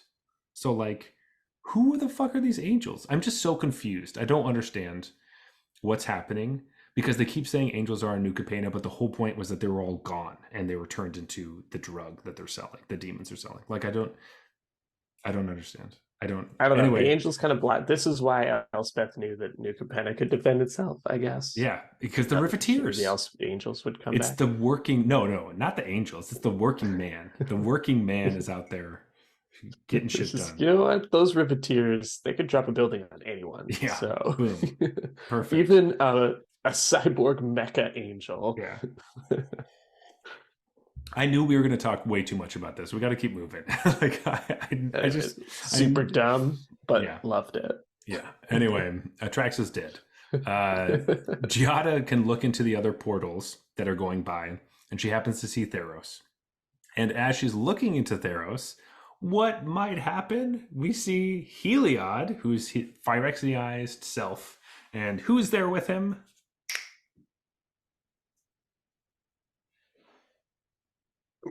Wait, I forget. Is it a Johnny? No, you're so close. It's Kaya. Oh, of course. Right. So as I forgot about this part. Kaya like binds him and slashes his throat or something. Yeah, she sure does. Just fucking straight through it. Sorry, I didn't mean to. Sure, Johnny's there to my credit, but I totally forgot about this small part. That yes, Kaya just runs up and kills the super mecha god. Yep. Yeah, I remember that now. Really super easy. Which Elspeth was worried about, but Kaya's got it under control. It was a huge part of Elishnorn's plan. But yeah, but whatever. And she says some cheesy line before she does it, and I forget what it is. But yeah. Yep.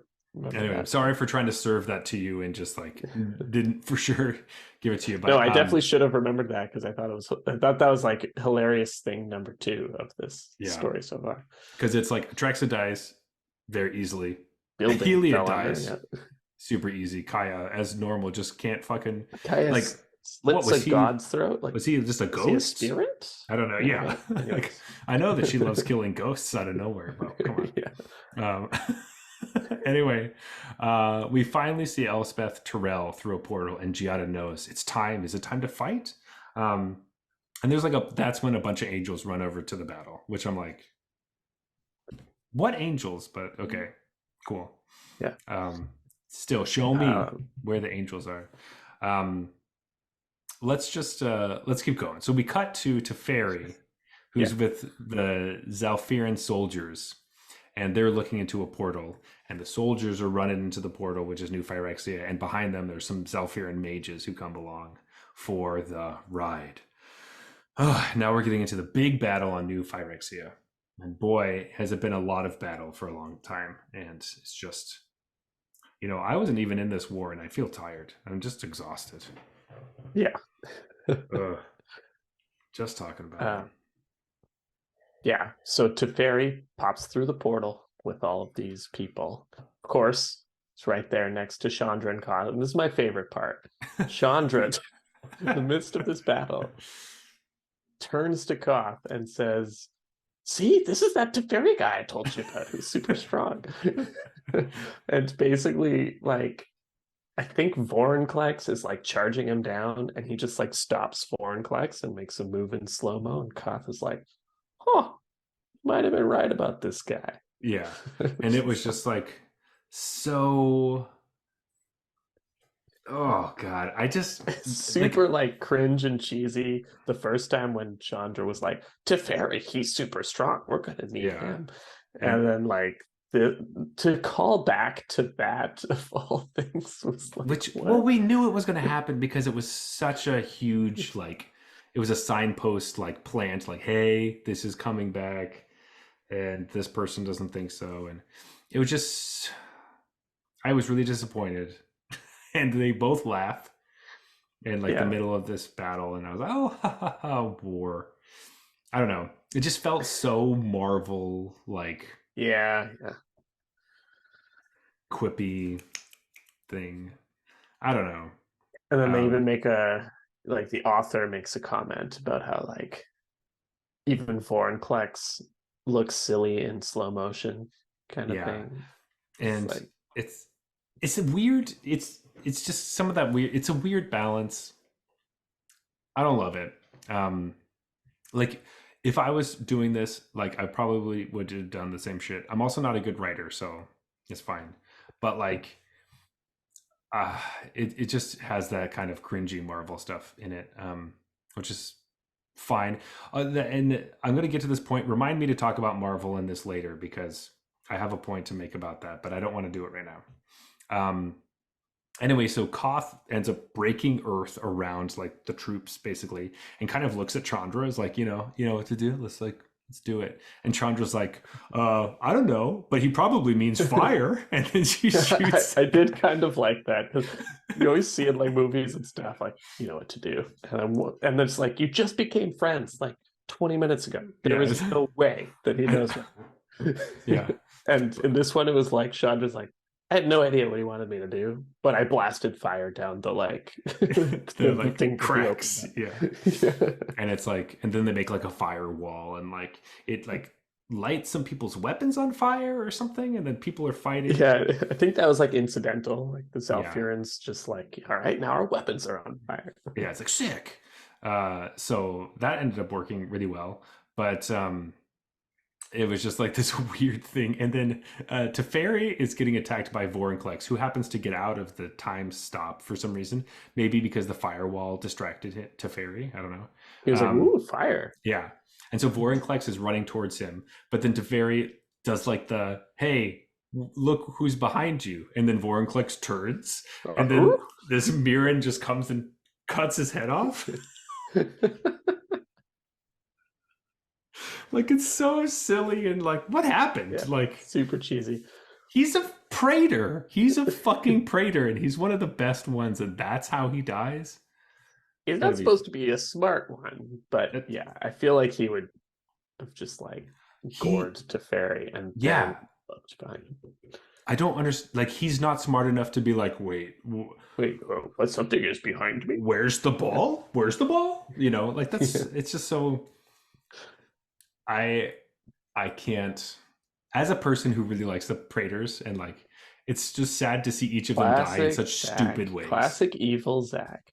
Like, yeah, like that's me. But like Shieldred dies in a dumb way, which is Johnny's just like Urabrask dies for I don't know why. They didn't really talk about it. And then Vorin collects like this stupid thing. Anyway, Hopefully the side stories flesh that out a little bit. I don't think they do. I was looking at them. It can't for Vorinclex, but for Yeah. They all seem to be about different planes. It's like how Rankle and Torbrand got together. Like, oh, okay. that Which makes is sense, what I want the side stories to be. That's exactly what they should be. Love that. It's perfect. It adds extra stuff. I don't like it when they hide major point, like story plot points in the side stories. So I'm supposed to read all of them. That's more Marvel shit you're doing to me, where it's like, oh, you didn't watch all 10 episodes of Loki? Well, you're not going to understand this one or whatever. Oh, sorry, you didn't watch WandaVision. You're not going to understand this movie at all. Fuck you. How am I supposed to know? I don't know. So much to watch, Marvel. There's I don't need to look at a map to watch a movie. That's dumb. Anyway, I'm getting drunk and mad. Jeff, you need to cool me down. I feel like Chandra. Yeah. You're like the, I don't know. I was gonna say water Pokemon, but that doesn't really work. But like you cool me down when I get too hot. I was Charmander all the way, so I don't know. That's funny because I like anyways, Squirtle. Turn to Elspeth. Yeah, you go. Please take this away from me. So I thought it was Elspeth that killed Vorinclex because I thought Elspeth said like you need to be more careful to Teferi, but maybe she was just like there and like giving him the when he almost died. No, I swear that it was just some random mirror. Now that you said that, I remember it. I think it was a random mirror, but I think Elspeth like literally turns to him in the middle of battle and be like, "You must be more careful." Yeah, nice. And then Teferi's like, "Oh, hi, Elspeth. Yeah, it's nice to see you again." Like, all right. Oh gosh. But then Elspeth gets to refocus her attentions back on Elishnorn. And then this fucking happens. It's like I don't know what the fuck is going on when this comes out. All right, Jeff, you gotta keep going. So Jin Shaxius jumps out, and then they mentioned that he. I was picturing like his belly or something. There's a bunch of like tadpoles in it that are his progeny. So he's trying to like get away with his babies. I think. I don't know. I thought he was in like a mech suit that he made himself. He's in some like super suit or whatever. That he made on Kamigawa because that's where he was. We remember. Right. So he made this fucking. It was like a fishbowl of his baby, like on his stomach. And it's like he has the dad bod like beer belly, but it's full of his babies. It's like tadpoles / I don't know, like sperm or something. I'm not really sure exactly what it is, but like it's a blue liquid, and this is so weird. It's so weird. It's like so out of like what the fuck is happening? And then he declares that Elishnorn's ego has fucked everything up, and that she is no longer what New Phyrexia is. And that he is the real ruler of New Phyrexia, that she's gone way too far and he controls everything. And so now he is having all the like Phyrexians or like the ones that are around her fight Elishnorn, and he starts to fight her. And Elspeth is just standing back like, what is happening? I don't understand why he brought his babies into combat. I don't know either. Because I think some of them start to like bite her like ankles or something. And and so now a Johnny shows up out of nowhere and starts helping Elishnorn fight Chinkatexius and the Phyrexians. And Johnny's super messed up, by the way. Like he clearly got his ass whooped on Theros by Giada's angels, I guess. Something. I don't know. Were the angels there? I thought the angels were here. I don't know. I think the angels are everywhere, man. The angels are everywhere. They're in your heart. They're always in your heart. Yeah. And Giada's like not the quarterback. She's like the offensive coordinator. Yeah. Like in her tower. All right. So this is the plan. She's like, gonna go there. Yeah, she says it in the walkie or whatever. Yeah, with a clipboard over her mouth. And the quarterback's like this, trying to be like, what is it? Elspeth's like, wait, who do I kill? Yeah. She's like, don't kill Chinkatexius and his fishbowl of babies. It's so weird. But while that Jin is pissed at Elishnorn, obviously, for slicing off his arm, I think. I think so. And while they're doing that, Teferi has all the Zelfirans attack Jin Gitaxis, who has his back turned. And Yeah. then Jin turns around. So now the Phyrexians are attacking Elishnorn and Ajani. Jin turns around in his mech suit and then shoots out some spikes, and then the spikes start to spin. So it's one of those things where like Teferi's like, "You're not so scary," and then whoosh, the spikes shoot out. He's like, not so bad. And then they start to spin, and he's like, "I don't know about this. I Whoa, think I actually they might spin. lose now." Yeah, I didn't Which realize is they just, spun. oh god, like more like just laying it on thick. Like how many of these fucking stupid things can we put in And he's like, there? I guess we'll just stop them in time. Yeah, and so now they're Spinning makes them no more dangerous if I'm planning on stopping them. yeah. So like, good job, great.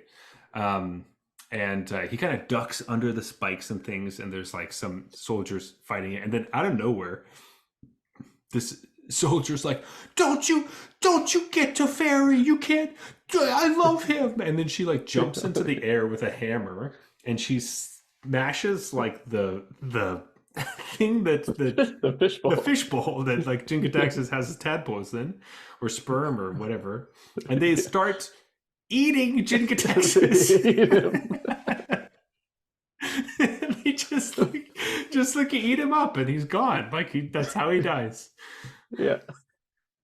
Don't worry. I'm sure his parts will be harvested for future reference on a card at some point. That is. So that's the best of all the deaths.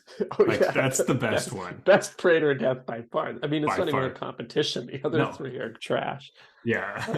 I mean, the Drawed and Quarter one was like freaky, but like this is gold.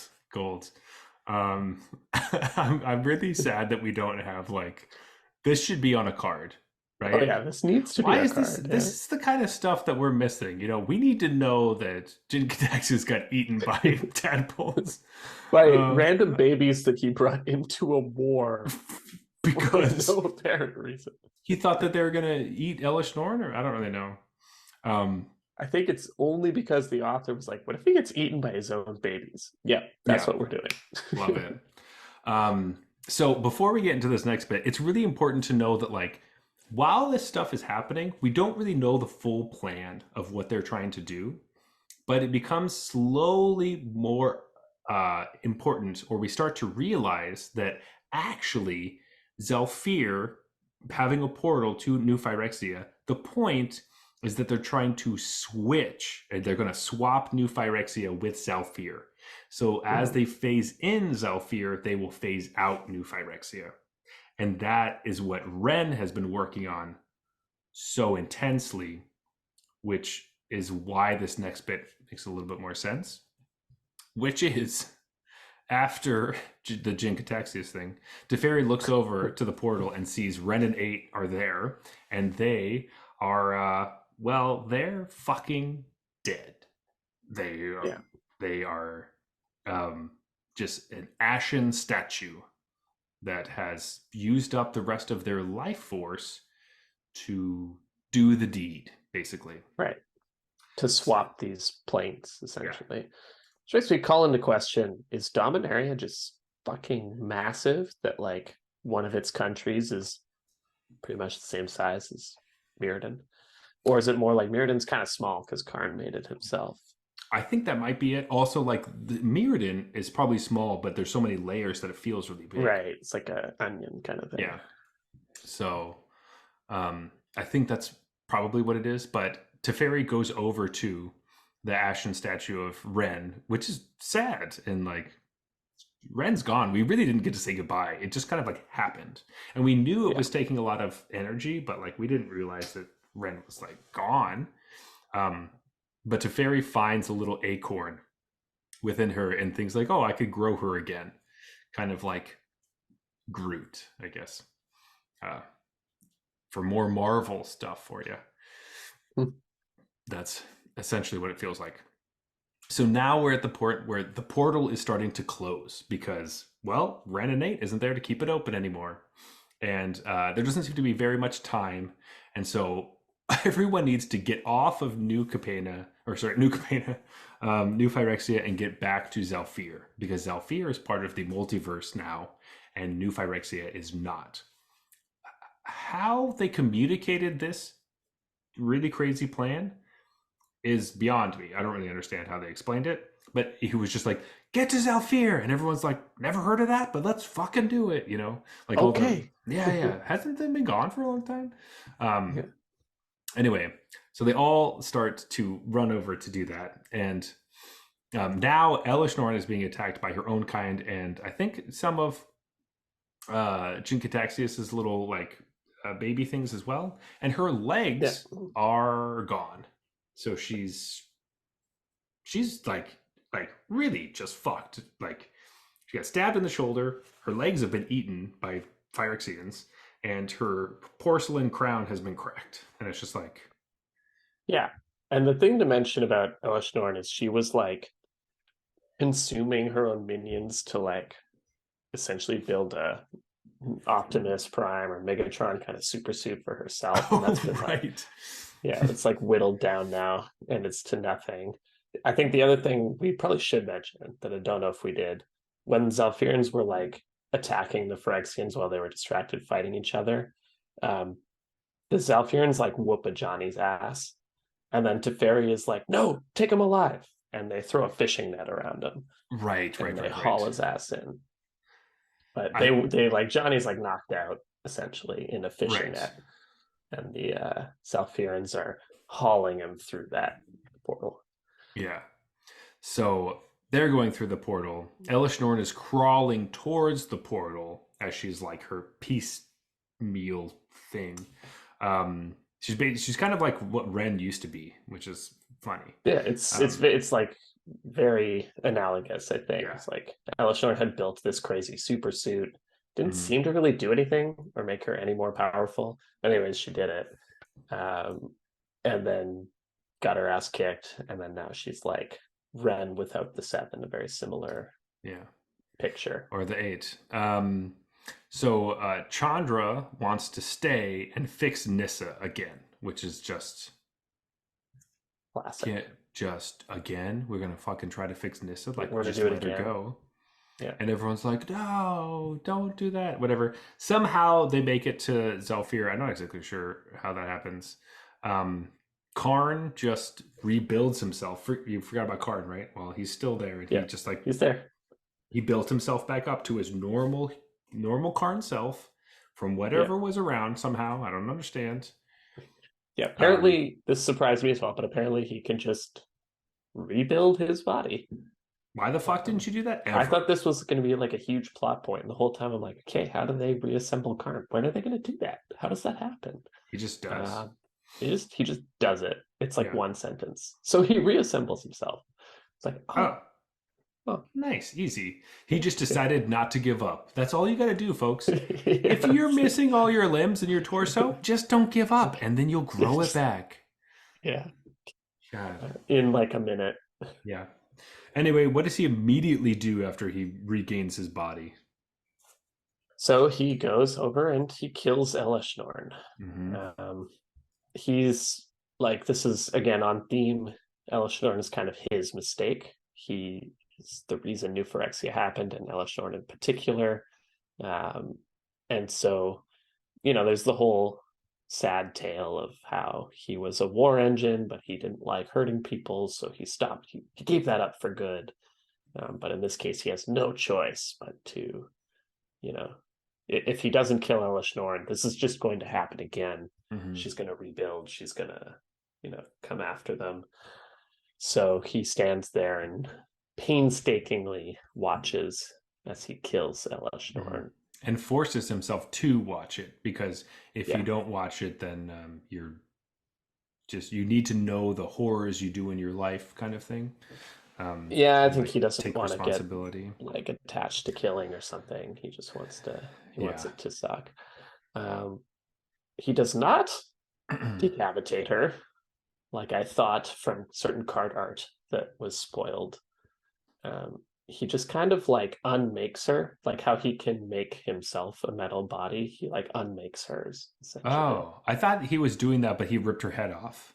and then did I, it. don't, I was explicitly looking for that and I never saw it, and that's what surprised me because I had Interesting. that art picture and it's also in the story. It's in the story. Yeah, That art picture. I think I just like So I think, completely glazed over it, and it felt like he was ripping her head off of her torso, and he watched as he like pulled the. It was like all the wires were trying to stay attached, but that also could have all been inside my head because yeah, now I'm wondering I because maybe I just missed it. Like I missed, literally could have missed a paragraph or something. But for me, it was like he was essentially just unmaking her. yeah. Reminded me of Anguished Unmaking for that reason.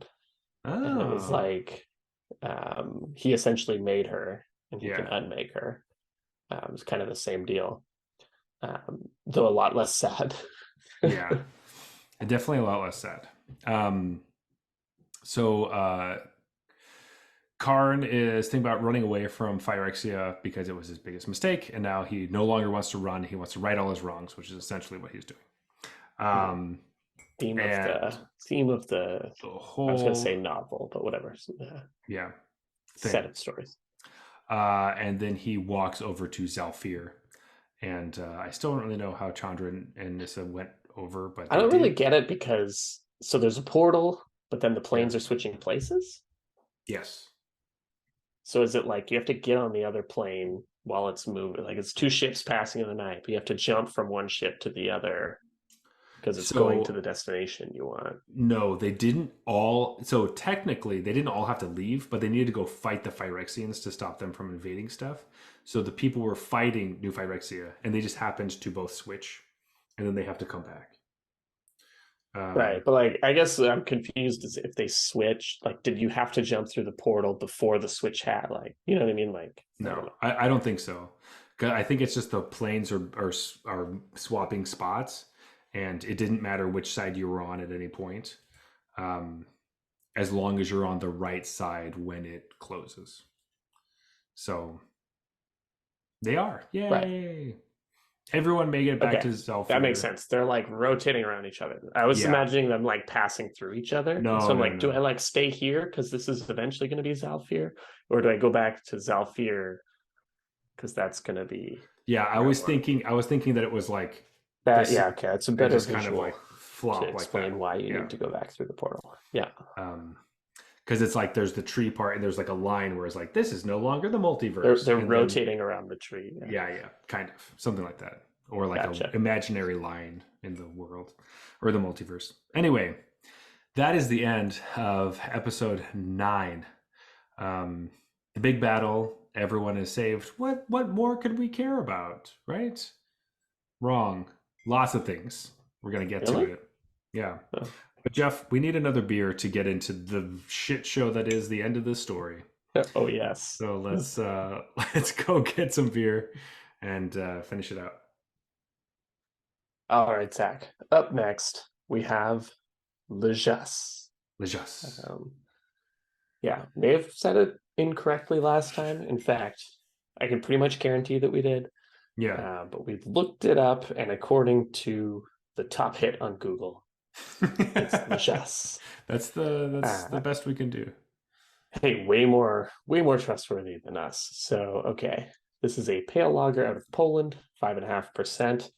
This beer is like quite recent. It's from 1525.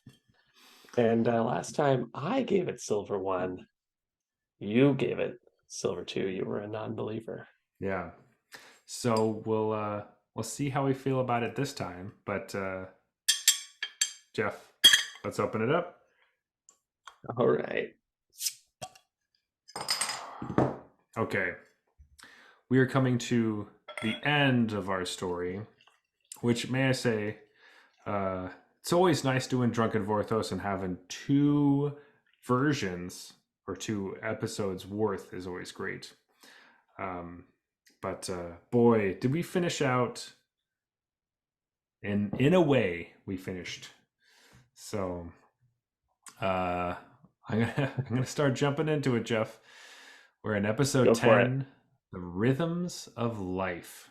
So we start on Kami. First of all, as I say this, a little confused about some of this beginning bit, specifically this one, but we start on Kamigawa, And Mhm. it just shows that a son returns home, and his mother, who happens to be a string of floating characters, has also Of been course. changed forever. Both the son and the mother have been changed forever, and they all hug with their father slash husband in like a three-way hug. Um, who is this? Is this Tamio? I don't think so, because he like the Nizumi, the rat kid, the rat baby doesn't have a dad, right? That's what I thought. But then who the fuck is this floating character's mom? I think it's just supposed to be a generic Kamigawan family who lost their mother in the war, and she's some sort of kami now. And But isn't like the string Tamio of the characters only has to be Tamio, though, right? right? And like whatever his fucking face is, the rat kid, like specifically was an orphan, and that's why Tamio had adopted Right. him. So And he does not have a Tamio, as far dad. as I know, did not have a husband Yeah. or So partner of any kind.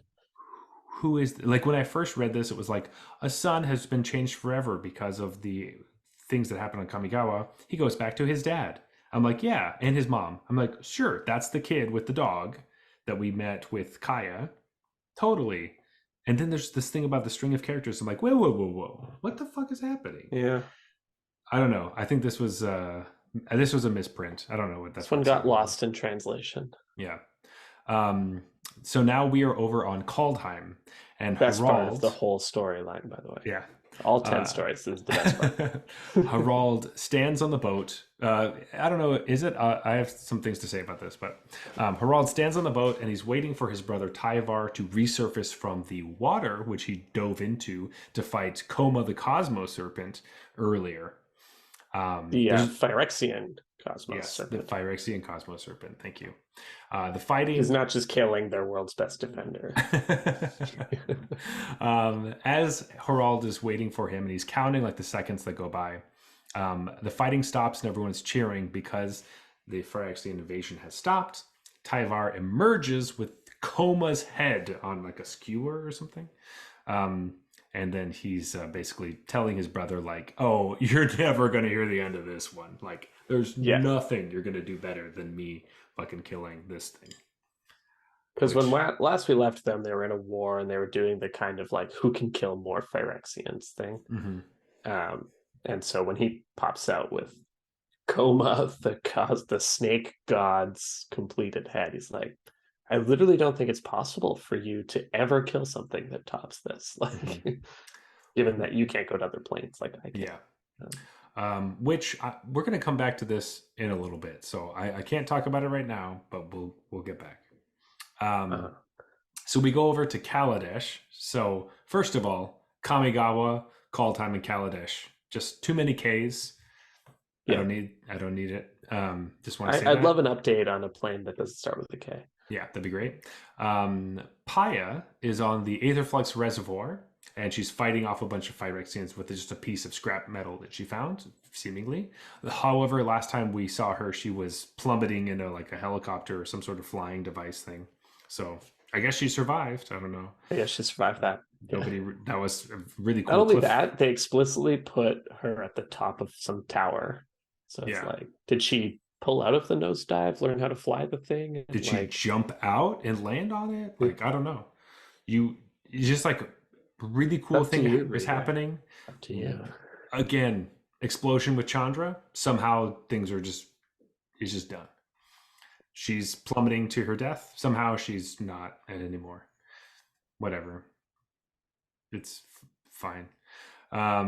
And all the Phyrexians that she's fighting on the Aetherflux Reservoir start to fall over. Right Yeah, as she's bracing for death, they kind of fall over. they like deactivate. Yeah, and the battle is won. We are now with Teferi on Zalfir, and he is looking for a place to plant the acorn, which is the last piece of Renin 8 that he thinks may grow a new Renin 8, or Ren, I guess. Maybe Yeah, Ren I gets guess to. the assumption is a Ren. I don't know the MTG lore around dryads, but I think are they dryads like are. reborn for acorns? Yeah, I think so. And then Ren can start their counting all over again. So Like It's it, true. Yeah, she was approaching double digits, so this is really convenient, actually. yeah. I was hoping that we'd get to at least 9 or something, but oh well. Question is Ren like a programmer or is she a normal person? Like, is she gonna start at Ren and zero? Oh yeah. Uh, oh god, I don't know. Is that like a math thing?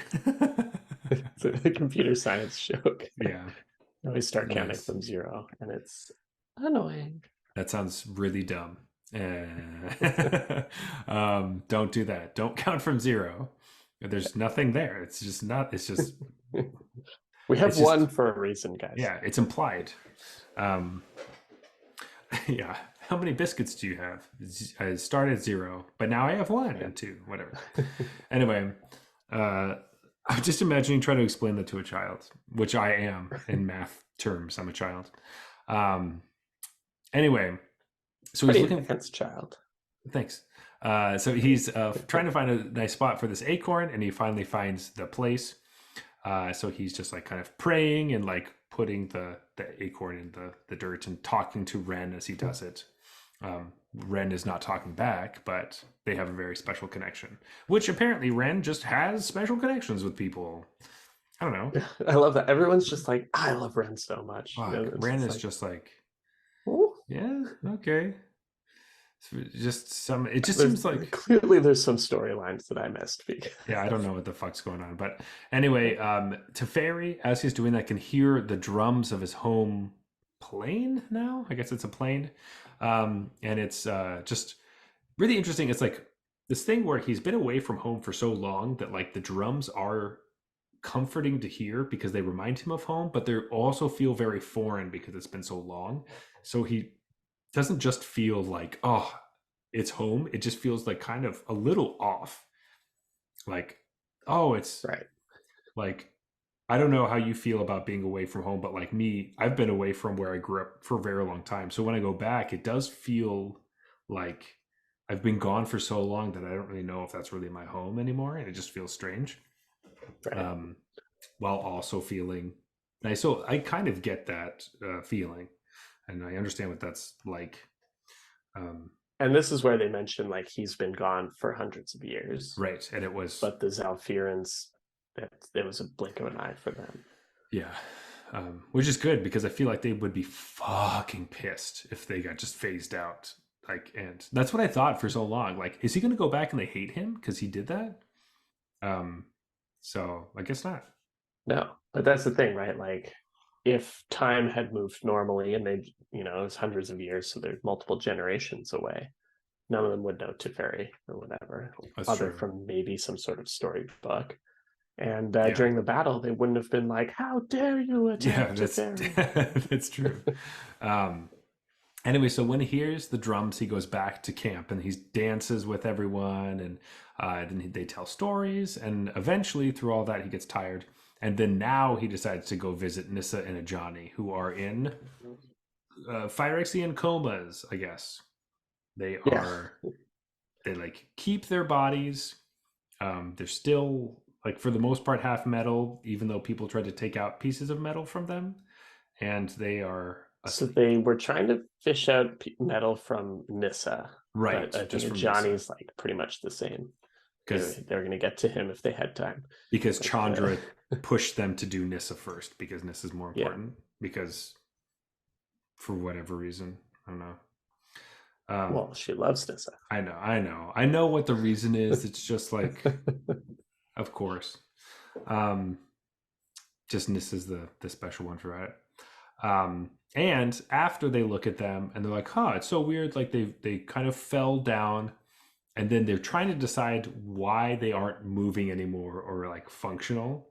And they're like, well, I think it's because the oil that was on them that corrupted them and turned them into Phyrexianized versions needs a leader and someone to tell it what to do.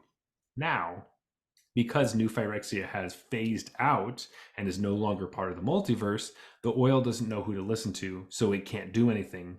So, seemingly, that means every person that was Phyrexianized, anyone that has any oil, has fallen flat and is on the ground in a coma right now. Mhm. So, because of that, that means it is very likely that when Tyvar was diving down to fight the Cosmo Serpent, it was just in a coma and he cut off its head with no fight at all, and that is not a really good victory. And in Is fact, that why that's its name? it's because its coma was in a coma. Yeah. Um, but I think that's kind of a funny wrinkle in the story where it's like Tyvar's boasting about this thing he did that was so great, but in fact it was actually super easy because it was just on the ground or Look, in the man, bottom. if I dive into the head of a super snake, okay, and we go like below the water where nobody can see us, Mhm. and then this thing just like deactivates and I win for free. I'm not fucking telling anybody that. I am Yeah, popping out with the head of this thing and being yeah. like, suck it. Yes, absolutely, and I would do the same. I just Yeah. want to point out that it's very possible that he actually isn't that great, and it was very simple. Well, I think you're supposed to assume he held his own for a while, or at Yeah, least I guess. didn't die. Yes. Um. So anyway, that was my thing I about mean, he was Tyvar. sitting there like resurrecting 2 drops and Coma's making 3 3s every turn. So he, Yeah, can only hold out so long. it's true. Though I guess if you have enough blood tokens, your blood type harvester can kill the coma. There you go. No, though That must be what happened. I guess you can sacrifice creatures to make their activated abilities not work. Hmm. That's a Yeah. that's a weird rock paper scissors right there. Because your indestructibility doesn't matter to the -1/-1s, but the you have to have enough serpents to like turn off the thing for a turn. It's so weird. Anyway, I didn't think about that. What a weird. Hmm. Hmm. This battle's more Anyway, interesting than I thought. yeah. uh, anyway, um, so But now, no, I think that's fully what happened. Like Coma mhm, turned off, and then yeah, Typhar is like, "What? All right, oh, free wins. That's like when you're playing an arena, but like you can tell that your opponent like got disconnected or like had to leave the room, and it's just roping for like yeah, on like turn 1 or 2, and you're like, oh, they're not salty, like they just fucked yeah." up. Of course, why would they be upset? Yeah, Or it's like they're winning by a lot. yeah, It's and very then rare. It's very rare, yeah, but it does occasionally happen. That's what happened to Tyvar in this one. yeah, exactly. Like he was about to die, and then like Coma just like lost connection. Like the rope And is just Tyvar's like, going by. "Hello, Yeah, hello." hello. Good Oops. game. Good game. Yeah. uh, anyway, let's go back. So Teferi just talked about to Nissa and Ajani who are in comas, and then everyone focused their attention on Malira, who's I was gonna also say, guess who's also there? yeah. She is pretty fucked up and like does not look like she's gonna make it. Like she's gonna die. And everyone Yeah. knows, including Malira, and they're all like, geez, that's rough. Ooh. They're Also, like, why "Are did we you take so long okay?" just like talking about Nissa and Nissa and Yeah, Ajani? someone's literally dying in the corner, and everyone's just like huddled around the 2 How people who can we are save the unconscious. ones in the coma? Yeah, it's ridiculous. uh, But Malira's like, "Guys, I think I could do it." And they're like, "Shh, shh, shh, shh. You're not even a planeswalker." yeah, you don't know shit. Yeah. Yeah, so is it Malira's idea or is it Karn's idea for this thing? I thought it was Karn, but It's Malira that like she calls Teferi over for some reason. And she says, "Teferi, can you call Karn over?" And then Karn is like, "No problem, I can hear you from across the room." And he just walks over. Um, I think just to get, because we're from Teferi's perspective, and there needed to be a reason Teferi's in this. So they also make up some sort of time thing that he does. It's not really explained either. Um, I think it but kind of makes sense. But anyway, so they decide to do this plan, and it's going to it's save plausible. But Nissa yeah. and Ajani. And so we go out into the light of day outside of this tent, which they're in, to execute the plan. So what it is that Johnny and Nissa and Malira will lay down, or Nissa and Ajani are laying on the ground because they are in a coma. Melira is sitting next to them, and Karn is standing kind of by their heads or sitting by their heads. And then Teferi is like putting a weird, like, I don't know, time bubble around them to slow down time because this procedure has to happen within the moments between like two drum beats or something. Like that's what they keep talking about. So the Zalfirs are playing their drums and stuff. And so we have to slow down time so they can have this happen very, very quickly. Because I'm assuming people can't be in that state for very long, which also makes sense. Now, the actual. Yeah, I guess that's fair. If you pull the spark out of them, like Yeah, it's kind of like heart surgery, I guess. Like you don't want them to be without a heart for too long. yes. Within a couple beats, which is. And I know a lot literally. about heart surgery, so Yeah. And I know a little about spark surgery. Just kidding. yeah. It wasn't extremely clear what the fuck they were doing because they don't say the word spark until like the last sentence. All they talk about orbs and stuff. There's an orb of light, and then like Melira helps with some orbs, but then Karn's pulling orbs out of their body, and there's two different kinds, and one of them's kind of tattered, and then they pull that one away, which I don't know, is that the Phyrexian stuff? Phyresis? I don't really understand. They don't explain it.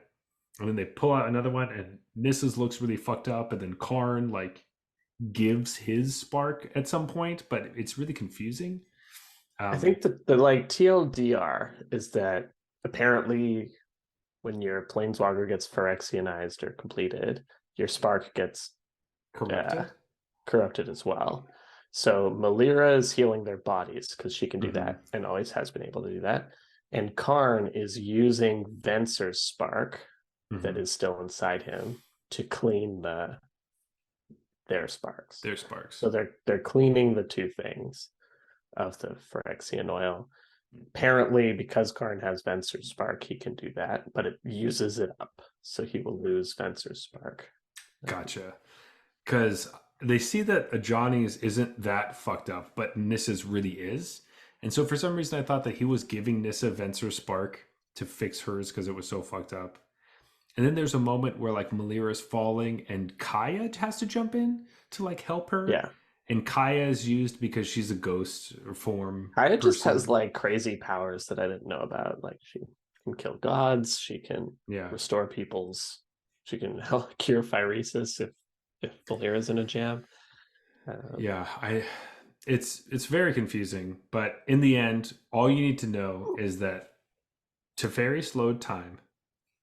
Melira uses her last life force because she's dying to keep them alive, so she sacrifices herself to save Nissa and Ajani. And Karn no longer has a spark because he used it up saving Nissa and Ajani. But the thing is, they always talk about Melira sacrificing herself, and it's like, but she was for sure gonna die, like the next day. So is that much of a sacrifice? I mean, it is, but yes. You like gave up 12 hours of suffering and pain. They make us feel better about it. I think it's also because they want it to be strictly different than Gideon and Liliana, you know? Because we don't want another like big story arc ending with a sacrifice that like really means something, which that one did, where it was like, no, I'm actually, if I don't touch you right now and save you, you're going to die, and I would rather die instead of you, which is what he does. And in this one, it's like Melira saves them, but also like she's like, I'm kind of fucked anyways, guys. I might as well like use my powers for something to help. Now, before we get to the final verdict of what happened with them, we did miss one crucial part of the story. Please tell me. So between coming up with the plan and enacting the plan, Koth runs out of the healing ward, upset, and he runs to like a tree, and he finds Elspeth there. And he's like, hey, I said Koth, right? Not Karn, it's Koth. He says, hey, Elspeth, I need your advice. Or actually, he's like, hey, Elspeth. She's like, you need my advice. He's like, so anyways, here's the lowdown and describes the plan. And she's like, that sounds like a good plan. You are scared. He's like, yeah, It's like because Miller is presumably his like best friend because they've been Hmm. on Mirrodin forever trying to fight this invasion Well, she's the for only a long time. one left, Yeah, basically. and Elspeth's just kind of like, it's up to her what she wants to do with her last breath. It's not up to you. And Koth is all like, so many people died in this. Why are Johnny and Nissa above others? Like, why did they get the chance? So many people were completed, fought for the other team, like, died. So many people didn't even fight for the other team, and they don't get a second chance. Why do they? And then he's like, this place doesn't feel like home. Like, this is why I was thinking they like phased through each other Hmm. because they have the five sons Yeah, on this new Zalfir. So I'm like, they kind of like didn't fully it was like lock. the actual. It wasn't like the whole plane. It was like the land is switched, but you still had Anyways, to it's go like through the portal. Zalfir, but with Mirrodin sky, I Yeah, think. or at And least the. Koth is like, man, this ground isn't metal enough. Mhm. Uh, but anyways, he's complaining, doesn't feel like home. He's not sure it ever will. Like it's just he's super appreciative of what the Zalfirans did, obviously. And he admits that they're welcoming and like treat Mhm. him like he's home, but it's just nothing like his home. He fought for Mirrodin for so long. Feels like a hollow victory that he didn't actually save Mirrodin. And Elspeth's like, yeah, you'll get used to it. And then she like flies away. Yeah, And she actually brings him and drops him back off at the healing ward and yeah. then flies away. Which, to be fair, is very true because she's like, "Yep, that's fucking life, dude. Like, Yeah. I've done As the same someone who's shit. experienced that multiple times, like, get the fuck over Yeah, it. he'll deal with it." And flash forward to Malira's death. He comes over and grabs her and holds her and cries, and just they like Teferi and everyone kind of just like stand around him and let him weep because we know that he's crying for Malira, but he's really crying for everything you just said. That like everyone's gone. Like there is a Like very tens of thousands of lives over you have to yeah, imagine it's a very long war from his perspective, right? yeah, Like he's been on Mirrodin the whole time. and he can finally just like let go, but also just like But he there's lost his whole plane except the yeah, suns. yeah, and the moons or whatever.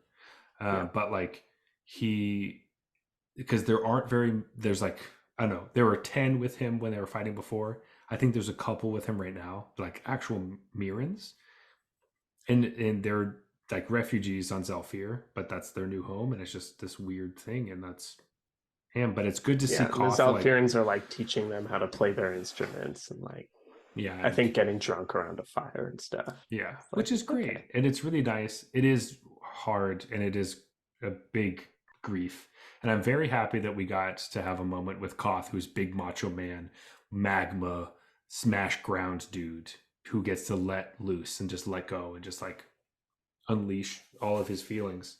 Um, Right. Because he not had to be strong for so long as the leader mhm. of the resistance. And now And it's like, so that's over, dude. yeah, It's over. it's also the first time he's probably been able to do that ever.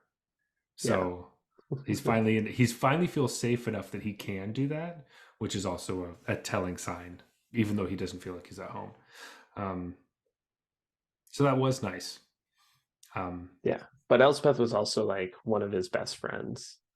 And so Yeah, this was like because it showed that she's changed kind of. She's a little less personable, maybe. yeah, and anyway, through this, basically we're talking about Zofir and everything, and kind of plans. And Teferi just looks at them and says, "We're not going to leave here anytime soon." And that's the end of the story. I'm not exactly sure what that means and Yeah. what the fate of our multiverse is in. Um, And I don't know if we mentioned it, but Ajani wakes up, he's fine. And then this takes well, her a little longer, but she wakes up and Chandra gives her a big old smooch. And then yeah. Well, Ajani wakes up and then falls asleep immediately. And Ajani then, wakes up and is like, where are we? And they're like, yeah, Zalfir. And he's like, what the fuck? fuck. Huh. Oh, Anyways. yeah. Um, but that's the end of the story. Um, the bad guys lose and get ripped apart, literally, or eaten alive, and the good guys lose one member, mainly, and gets to kind of save the rest of them. Jeff, do you have any closing thoughts on this story? Yeah, hated the way this ended. Like, just looking back at where we stand at the end of this grand Phyrexian invasion, like you said, Malira died. Mm-hmm. Okay, we lost Mirrodin, but that was actually New Phyrexia, so that's actually a plus. Um, I I thought some plane would have to sacrifice itself, or like we would have to lose a couple of planes to win this war. I thought maybe the planeswalkers who got completed would not just get turned back. Like, Mm-hmm. oh, I don't know, maybe we could just turn them back.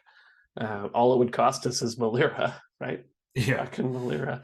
Uh, like, I don't know. Like, it was supposed to be such a grand stakes event. It's true that we don't know what's what the deal is with like Jace, I Or like guess, Nahiri and or Nahiri.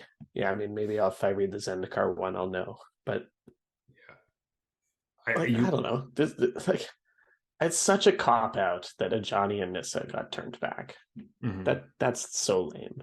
Like, what was the point of this then? Everyone's was like, "Oh man, Ajani got completed. That's crazy," and they dropped so many hints that like you should stop thinking these people can be turned back because it's not a thing. Mhm. And then it just is a thing at the end. And like the whole moral of the story was like they keep getting fucked by this, and then eventually it works. I hate that. Yeah. Um, Especially the thing with Nissa was so frustrating to me that it was like constantly where Right. like And the everyone's like, fact that they dropped it so many times, Chandra's not going to be able to defeat Nissa. Like she could, but she will choose not to. I mhm, thought for sure she was going to eventually be in a place where she had to make that choice and did it. mhm. Nope, she just Nope, never did it, like everyone said, and then they converted Nissa back, like Chandra said would be would possible out of work. her And so optimism. yeah, her kind of stupid ways worked out, and that's great for her or whatever. Um, that was really frustrating. I am glad that we at least got to kill Tamio, but Tamio like is still a thing. Like she can still have a card because she's a fucking story commie now, so like it's fine. Maybe, yeah, I mean, Um, who even knows? Like, so I'm sure we lost Luca in this big yeah, war because they don't want to have right. to make any more Luca cards. Because everyone fucking hates him anyway, so that's fine. And like No I one will even notice that he just never shows up again. exactly like it just doesn't matter. Um, I, for whatever reason, had. I'm looking through cards right now, and I had thought that I swore I saw a card that had freaking Nicol Bolas on it in like the meditation realm, and he had been like consumed by oil and like ripped apart, and I thought that that was Jace's like contribution to the plan, and I can't find the card for whatever reason. Um, but it, That's like 5 years from now. yeah, basically. But that is the kind of because if you don't know, Nicol Bolas is alive and stuck in this weird realm where it's like a spirit realm, basically, where Ugin can go, and Jace and Ugin works together to make everyone think that Nicol Bolas was killed, but when in fact it was just an illusion Jace was making, and Nicol Bolas is safe there. Um, I don't know why, but they decided he needed to be alive.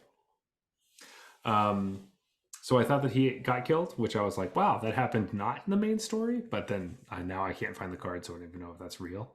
Now I'm just like I'm questioning my own Sounds like, legit though, like because they left it ambiguous what happened to Jace intentionally, and yeah, also threw in a little stupid like someone's like, oh, they thought about Jace maybe being brought back, but wouldn't count on it, just to like make you think Jace is gone, but they never actually say it.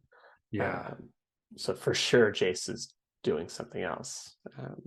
So I'm not exactly It, sure, if they but can't even bring themselves to kill off a Johnny, they're not killing off Jace. yeah. So this is where I come to the point where I want to talk earlier about Marvel. So with these stories, I think that the difficulty with making magic stories has always been like this, and Marvel is exactly the same way, is that when you're trying to have a story that has too many characters, there's just too many people that are the main story. There are too many characters that are important to people. Like you need like stories really need to be about human experiences, and human experiences tend to be smaller, and you need to focus on who you're talking about so that we can actually grow, have a real strong connection with them because we spend enough time with them. Now, in stories like this where we have so many different sets and so many different worlds we go to where we have those little connections with all these different people, hint Elspeth when we're like in Theros and then we're in New Capenna and now we're here, or like we're with Chandra in these different worlds or all those kinds of things, it gets really difficult where like all of them are together like the Avengers, and we have to give them all their due diligence because they're all characters we care about.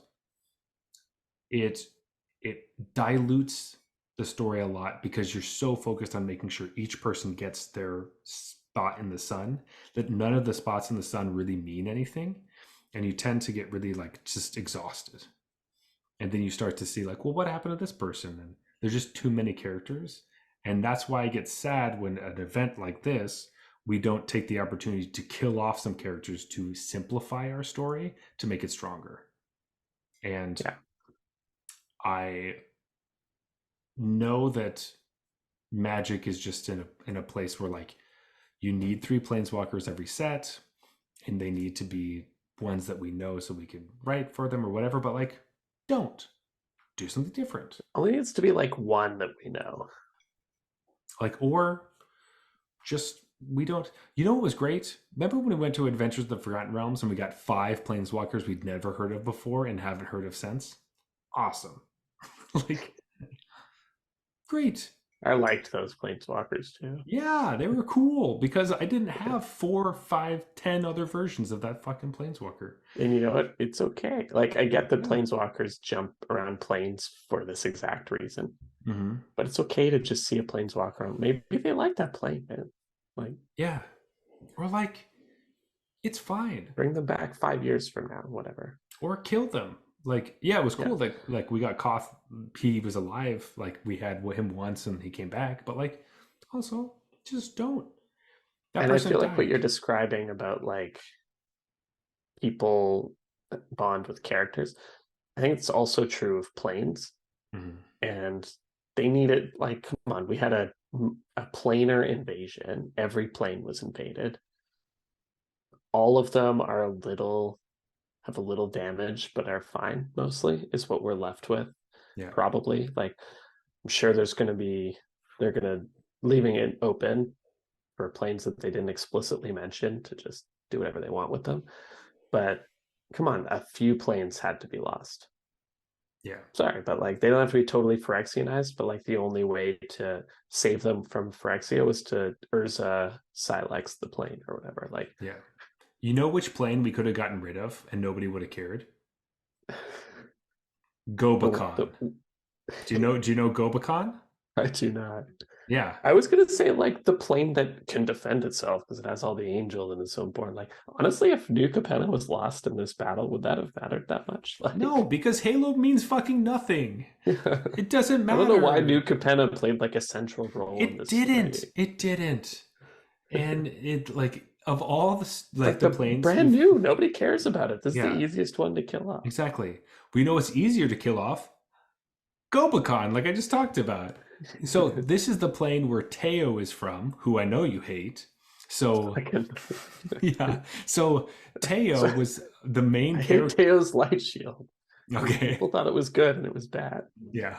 Yeah. That's it. That's That's my you. issue with Teo. You also didn't like Teo the Planeswalker, but Oh that's yeah, but he was also bad. yeah. But Teo was the main character in the War of the Spark novel, which they jumped through 3 different characters, which in theory is good if those characters matter. But when they're all the characters that nobody gives a shit about, nobody gives a shit Yeah, about it. Come on. And Teo is from Gobakon, which is one of the battles in this set. really. And that card proves that they didn't die. It shows that they did a good job protecting themselves with their light shields and they didn't lose to the Oh my Phyrexians. god. You could have fucking just killed them. Like, you Wait, know. so it's literally a plane of like Teo's light shields. Yes, because, Oh yes. my god, kill off that plane. Yeah, exactly. Every character has the same shield technology. Yeah. Yeah, that's So, so dumb. Yeah, get rid of that. yeah. So, this is the thing that's like, there's too many planes and too many characters. There need to be stakes. This is what we all were frustrated about. Um, and they need to just, and this is coming from the person who Gideon was like my favorite planeswalker. I built a commander deck around him, and when he died, it like solidified my love for it. Do it to more people. Like, make Vraska and Jace never come back. Like, Yeah, like honestly, we've had enough Chase cards. We've had enough Nissa cards. If Chandra died, like, couldn't more people on the like nobody died on the Phyrexian or Defender's yeah, side it's like, other than the Praetors. Like, okay, who why cares? did why did we kill Ren? Like, I get it, but like Nissa, having Chandra kill Nissa is so much like a much stronger choice. And then Ren Right, becomes the that's a new green great. That's planeswalker. that's. I was so sure it was building up to that because they mentioned that Chandra wouldn't hurt Nissa so many times. Turns Isn't that out more they were just interesting? right. What if Chandra is forced to kill Nissa so that the plan can activate, and then Nissa Yeah, ends up having to kill herself because she's so upset by it? Isn't that much more interesting? yeah, I know that's really dark, but from a story perspective, Nissa or Chandra never being able to like come to terms with herself and her mom being so upset that she took her own life because she had to kill her like lover because of this war that happened and she got corrupted. Infinitely more interesting than everything's fine now. yeah. I don't even need Chandra to kill herself over the group. Just like kill that's just Nissa. that's just Chandra needed to kill Nissa. that's just like my theater school, like, add it in, get the extra like mileage out of it. Yeah, Like, come on, give me. but it would also tie in with the theme of like what you like past mistakes and owning up to them and Yeah, facing them now. Like, not that their relationship was a past mistake or anything, but like not like letting Nissa never being able to evil save her, because like, right. or have Nissa kill Chandra because Chandra refuses to hurt her. Sure. One of those That's things has also to happen. good. Those Yeah. both sound compelling and interesting. They can't like both survive and like get turned back normal and then start making out. Are you seriously going with that ending? It's ridiculous. That's Also, the dumbest possible ending. Chandra already hooked up with someone on Innistrad. Just let her be with her. Come on, it's fine. They don't both have to be planeswalkers. Like, that's the last. I don't Oh know. damn, man! I wouldn't date a planeswalker if I was a non-planeswalker. Are you kidding me? Like, That's like having one person has an open relationship, but the other one doesn't. You know what I mean? yeah, You're like, I'm devoted to you, could but I pop don't. back into your room at any moment. Yeah, and I also don't know what you do on other planes, and I don't even understand like mentally what is out there.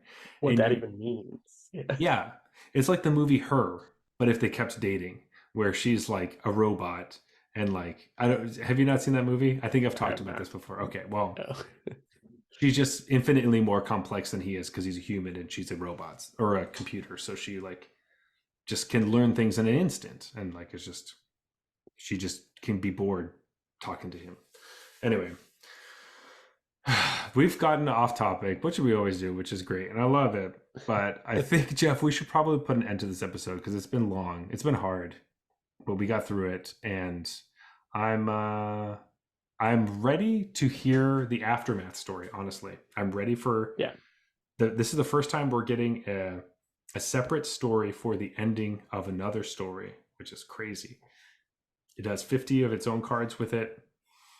We'll see what that's like, but I want to know what happens with other stuff and what the actual implications of the multiverse are. So Yeah. As some last thoughts, like I think in classic Magic story fashion, there were a lot of really good ideas here, like really cool things, a lot of like, you know, awesome story arcs finally coming to something. I feel like the execution just wasn't quite there, partly because I'm sure they have to write in so few stories, but also partly because like they just don't, they make decisions that are sort of counterproductive to really executing on it well. yeah. Um, I think overall, my general feeling of this, if I could like sum it up, and I saw this on Reddit, and I just like immediately was like, yes. So whoever that Reddit user is that said this, I'm sure you're listening to this. Shout out to you.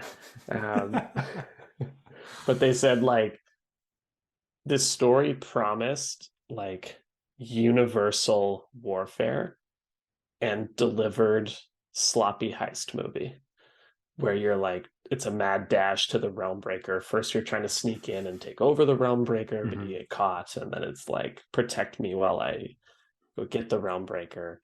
And I was just like, yeah, that's exactly the problem. Like this was supposed to be the greatest war ever that spanned all planes. And really, it was just like, let's get to the world tree. For some reason, the plan then is to summon Teferi, who they just knew would come in and save the day.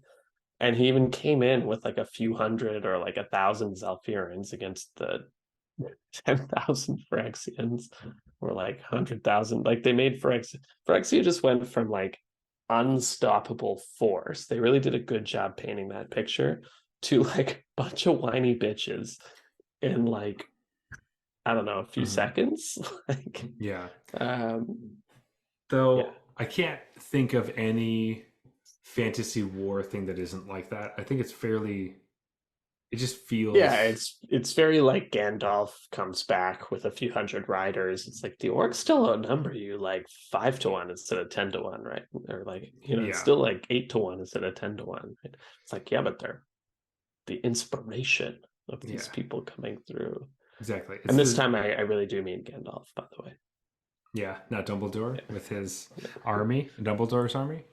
Yeah, it's I totally agree. I think that this time it felt a little bit more like um the fault of like the subject and the actual story, as opposed to it was like the prompt that was given was already at fault, and the execution and the author did a fairly good job. Mhm. Um, uh, I think I'm starting to understand the way that she writes stuff, and it always feels like you're a little. Is this metaphorical? Is this physical? I can't really tell, but the feeling is there, which I like, but I am confused. So I do have to read things a couple times, which I don't know is that good writing or is that bad or is it Mhm. just I'm a bad reader? I don't know. Um, No, it feels so like an intentional part of their style at this point. Which again, like maybe you like it, maybe you don't, but it's a yeah. stylistic thing. I thought they did a great job with a lot of things in this story, Hmm. specifically like some stuff just wouldn't make sense and they explicitly threw in a half sentence or a sentence, just call that out quickly. So it's like, I know I'm sweeping this under the rug, but give me a break. Yeah. I have like a few thousand words to write this fucking thing in. Um, I'm so I really actually really appreciated that part of yeah. their writing. I also liked the piece of their writing where they told me that Chandra was strong enough to defeat Nissa, but wasn't I really don't up remember to that it. part, but yeah.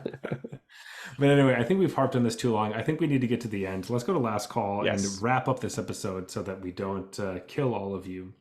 And we'll get there. So let's do that. Let's finish these up and we'll get to last call. Cheers. All right, Jeff.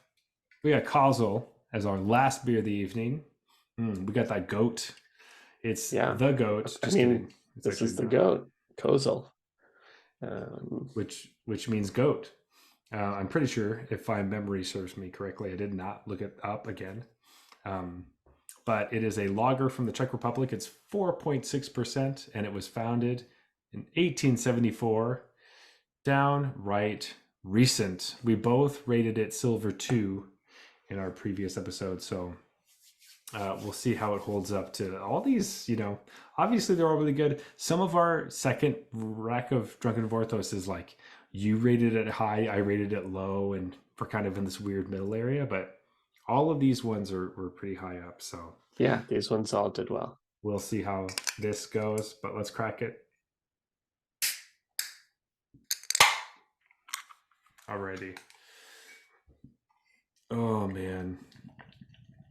So with these beers, we're gonna have a little bit of time to taste this Kozo before we start ranking, but I think I have a pretty good idea of what I'm gonna rate things. I don't know how you're feeling, but I have a good idea of the 3 so far. It's just about where I'm stacking this one in.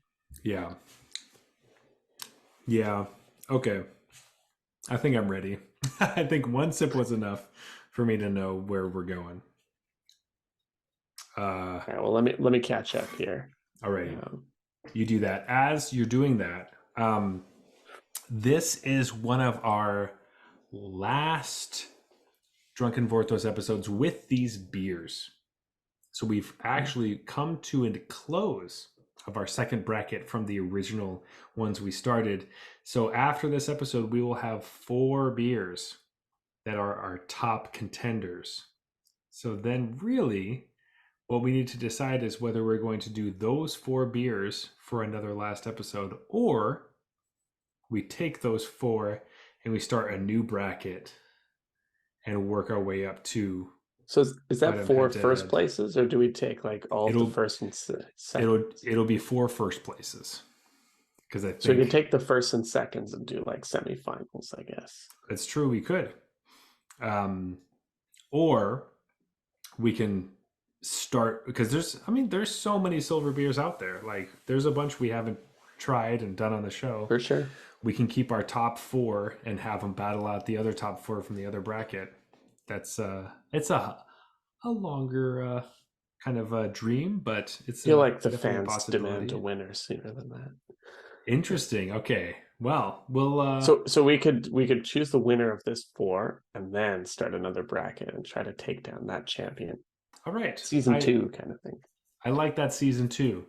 That sounds pretty good to me. But Jeff, getting close to finishing out our season 1 of our Silver series. Where are we rating our Silver 4s? Do you have your Silver 4? Yeah, I'm good to go if you want me to start. Okay, so after thinking long and hard about this, it's a tough choice, but my Silver 4 is Kozel. Yep, Kozel. Easy Silver 4. Kozel, whatever the opposite of the way you say it is. This, honestly, like the other 3, I thought were like a fair jump above this one. When I had those 3, I was like, okay, I see what we're doing here with all these beers. I kind of like this one better than that one, but I know what they were going for. And then this one was like, what's this beer doing here? So yeah. Nope. I super agree.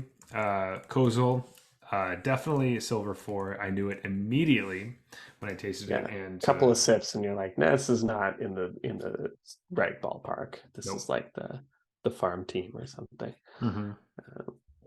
So that gives me Silver 3. And I think Silver 3 is really hard for me, because I'm interested to see if you choose the same one as me, because I have one in mind. But these 2 are fairly close, but I'm like just jumping back and forth in my mind. I think. You heard that I'm grabbing a bottle, so that might give it away. Oh, I think my Silver 3 is going to be Varka Strong. I thought you were going to say that. This one, when I first tasted it this episode, it tasted really nice and really different. Like there's like sweet notes to it and a bunch of stuff, but ultimately, if I'm gonna grab one of these beers, it's not gonna be this one. Like I think it's really fun and interesting, and I I like it. It's a higher percentage, but realistically, I'm not interested in drinking this one a bunch, and it's worth a taste, but it's not an all timer. So that's why it's silver Absolutely three. agree. Yeah. And when I was having that one, I was enjoying it, and I was like, okay, Mm-hmm. it's nice. But then when I had the next one after the first sip, I was like, oh wait, was I enjoying that previous one quite as much? Like this one's, I think I'm just enjoying this next one more, and I liked the previous one just because it was different from the first one, kind of thing. But it was Yeah. like, um, yeah, I think, I think which it's brings me to my silver two, I think it's obvious. or should we go for silver one? Should we reveal the winner? Um, No, we always do silver two and then silver one. okay, But like I think so everyone knows. silver two, it was yeah, Lejas. Lejas. This is the one that I took a sip of this right after the Varka Strong, and I was like, oh, Mm. this, it somehow felt like a refreshing change. And I Yes. was like, okay, let's investigate that. Let's see if I like this the whole way through, or if it's just different from the previous one. No. And that's what made It's me realize, like, no, I definitely liked this one better.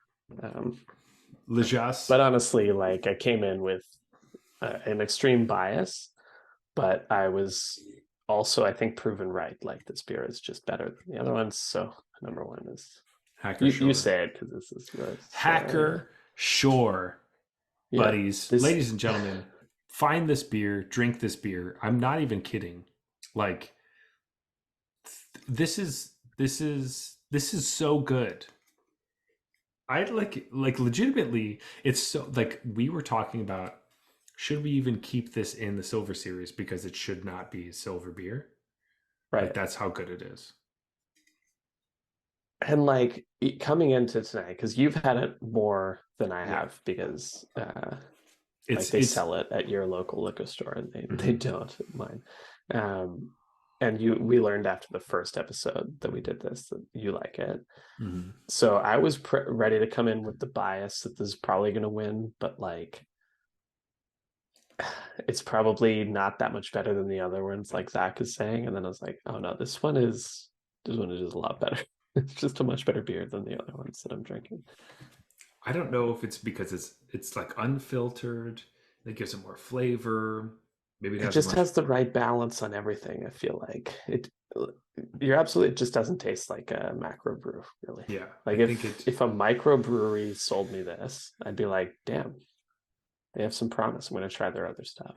yeah, this is it's just really good. I don't know if I've actually tried their like regular lager that's like not unfiltered, that is filtered. Um, but this one specifically, the Keller beer, delicious. Like hands down, It's a good beer. it's a really good beer. I don't think it's like crisp enough to really quench your thirst on a really hot day. Right. Um, It doesn't have that traditional like macro brew lager, like like super camping, bubbly, yeah, you know, the like Coors Light, refreshing. our beer is cold thing. Like it And doesn't yeah, have that. and Coors Light, Uh, fuck Coors Light. That beer fucking sucks. Get out of here.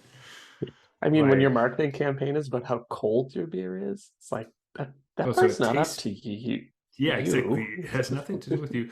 Besides, like, oh, it stays cold from when it's chilled at our Right. brewery to when it gets to you. Like that's just to make sure the carbonation is there and it doesn't get It's to skunked. like I don't numb know. your taste buds. Trust me, you don't want to Exactly. taste what this actually tastes like. Yeah. Um, Coors is bad. Coors is really bad. yeah. Um, but Hacker Shore, they fucking old beers, man. Old beers know what they're doing. Yeah, we Like almost ranked this like chronologically. With there's a swap between Varka we were and very close. I wonder if like Varka regular, not strong, would have made mm, it, and if strong really threw us off. Because ultimately, I picked this one because I had drank it at a restaurant, and it was specifically this beer, so I wanted to do it on the show. But This might be one of the first times we have the exact same. I think there's Uh, one other rankings. time we did it, but and I was really close to doing like Work is Strong at Silver too, but I The middle didn't. two was the closest decision. It was the closest, but Castle definitely not worth picking up. Hacker Shore, get a fucking six pack. Buy a like a whole thing. I don't know. It's good. Clean them out. We'll take what you have. Yeah, I I like it. It's a good beer. It's a really good beer. But anyway, uh man, that's our Drunken Vorthos. This has been a ride. It's been a lot Yeah. of fun, and I just need to get some more Hacker Shores in my life. Yeah. Mm. Anyway, Jeff, let's go to closing time. So Let's do it. you can always reach us at Arena Regulars on Twitter and Instagram. You may also find us on MTG Arena if you are Teferi the Time Mage. Our username will be Arena Regulars Podcast. That's a joke because we never use that that account anymore. Though we should. I think we should go back and try it. Yeah, But I would love to actually. I just never think to do it. I also don't either. Um, if you want to talk to me personally, you can find me at Zulberg. That is Zeulberg on Twitter and Instagram. But Jeff, where can they find you? Best place is our Discord channel. I go by at Regular Jeff. I love deck lists. I love deck names. Really appreciate that all of the decks, the draft decks that Zach posts, are named, and they're always great. Yeah, you can find me there. Link is in the show notes. Yeah. Also, please leave us a review on Apple Podcasts. Follow us on Spotify. Leave us a review there. Go to YouTube. Comment on our video. Like us. Subscribe. All of those things really help boost our channel so that we can be seen by all of the people. This has been the Arena Regulars. Reminding you that in a multi-dimensional war, always pack Hacker Shore. Good night.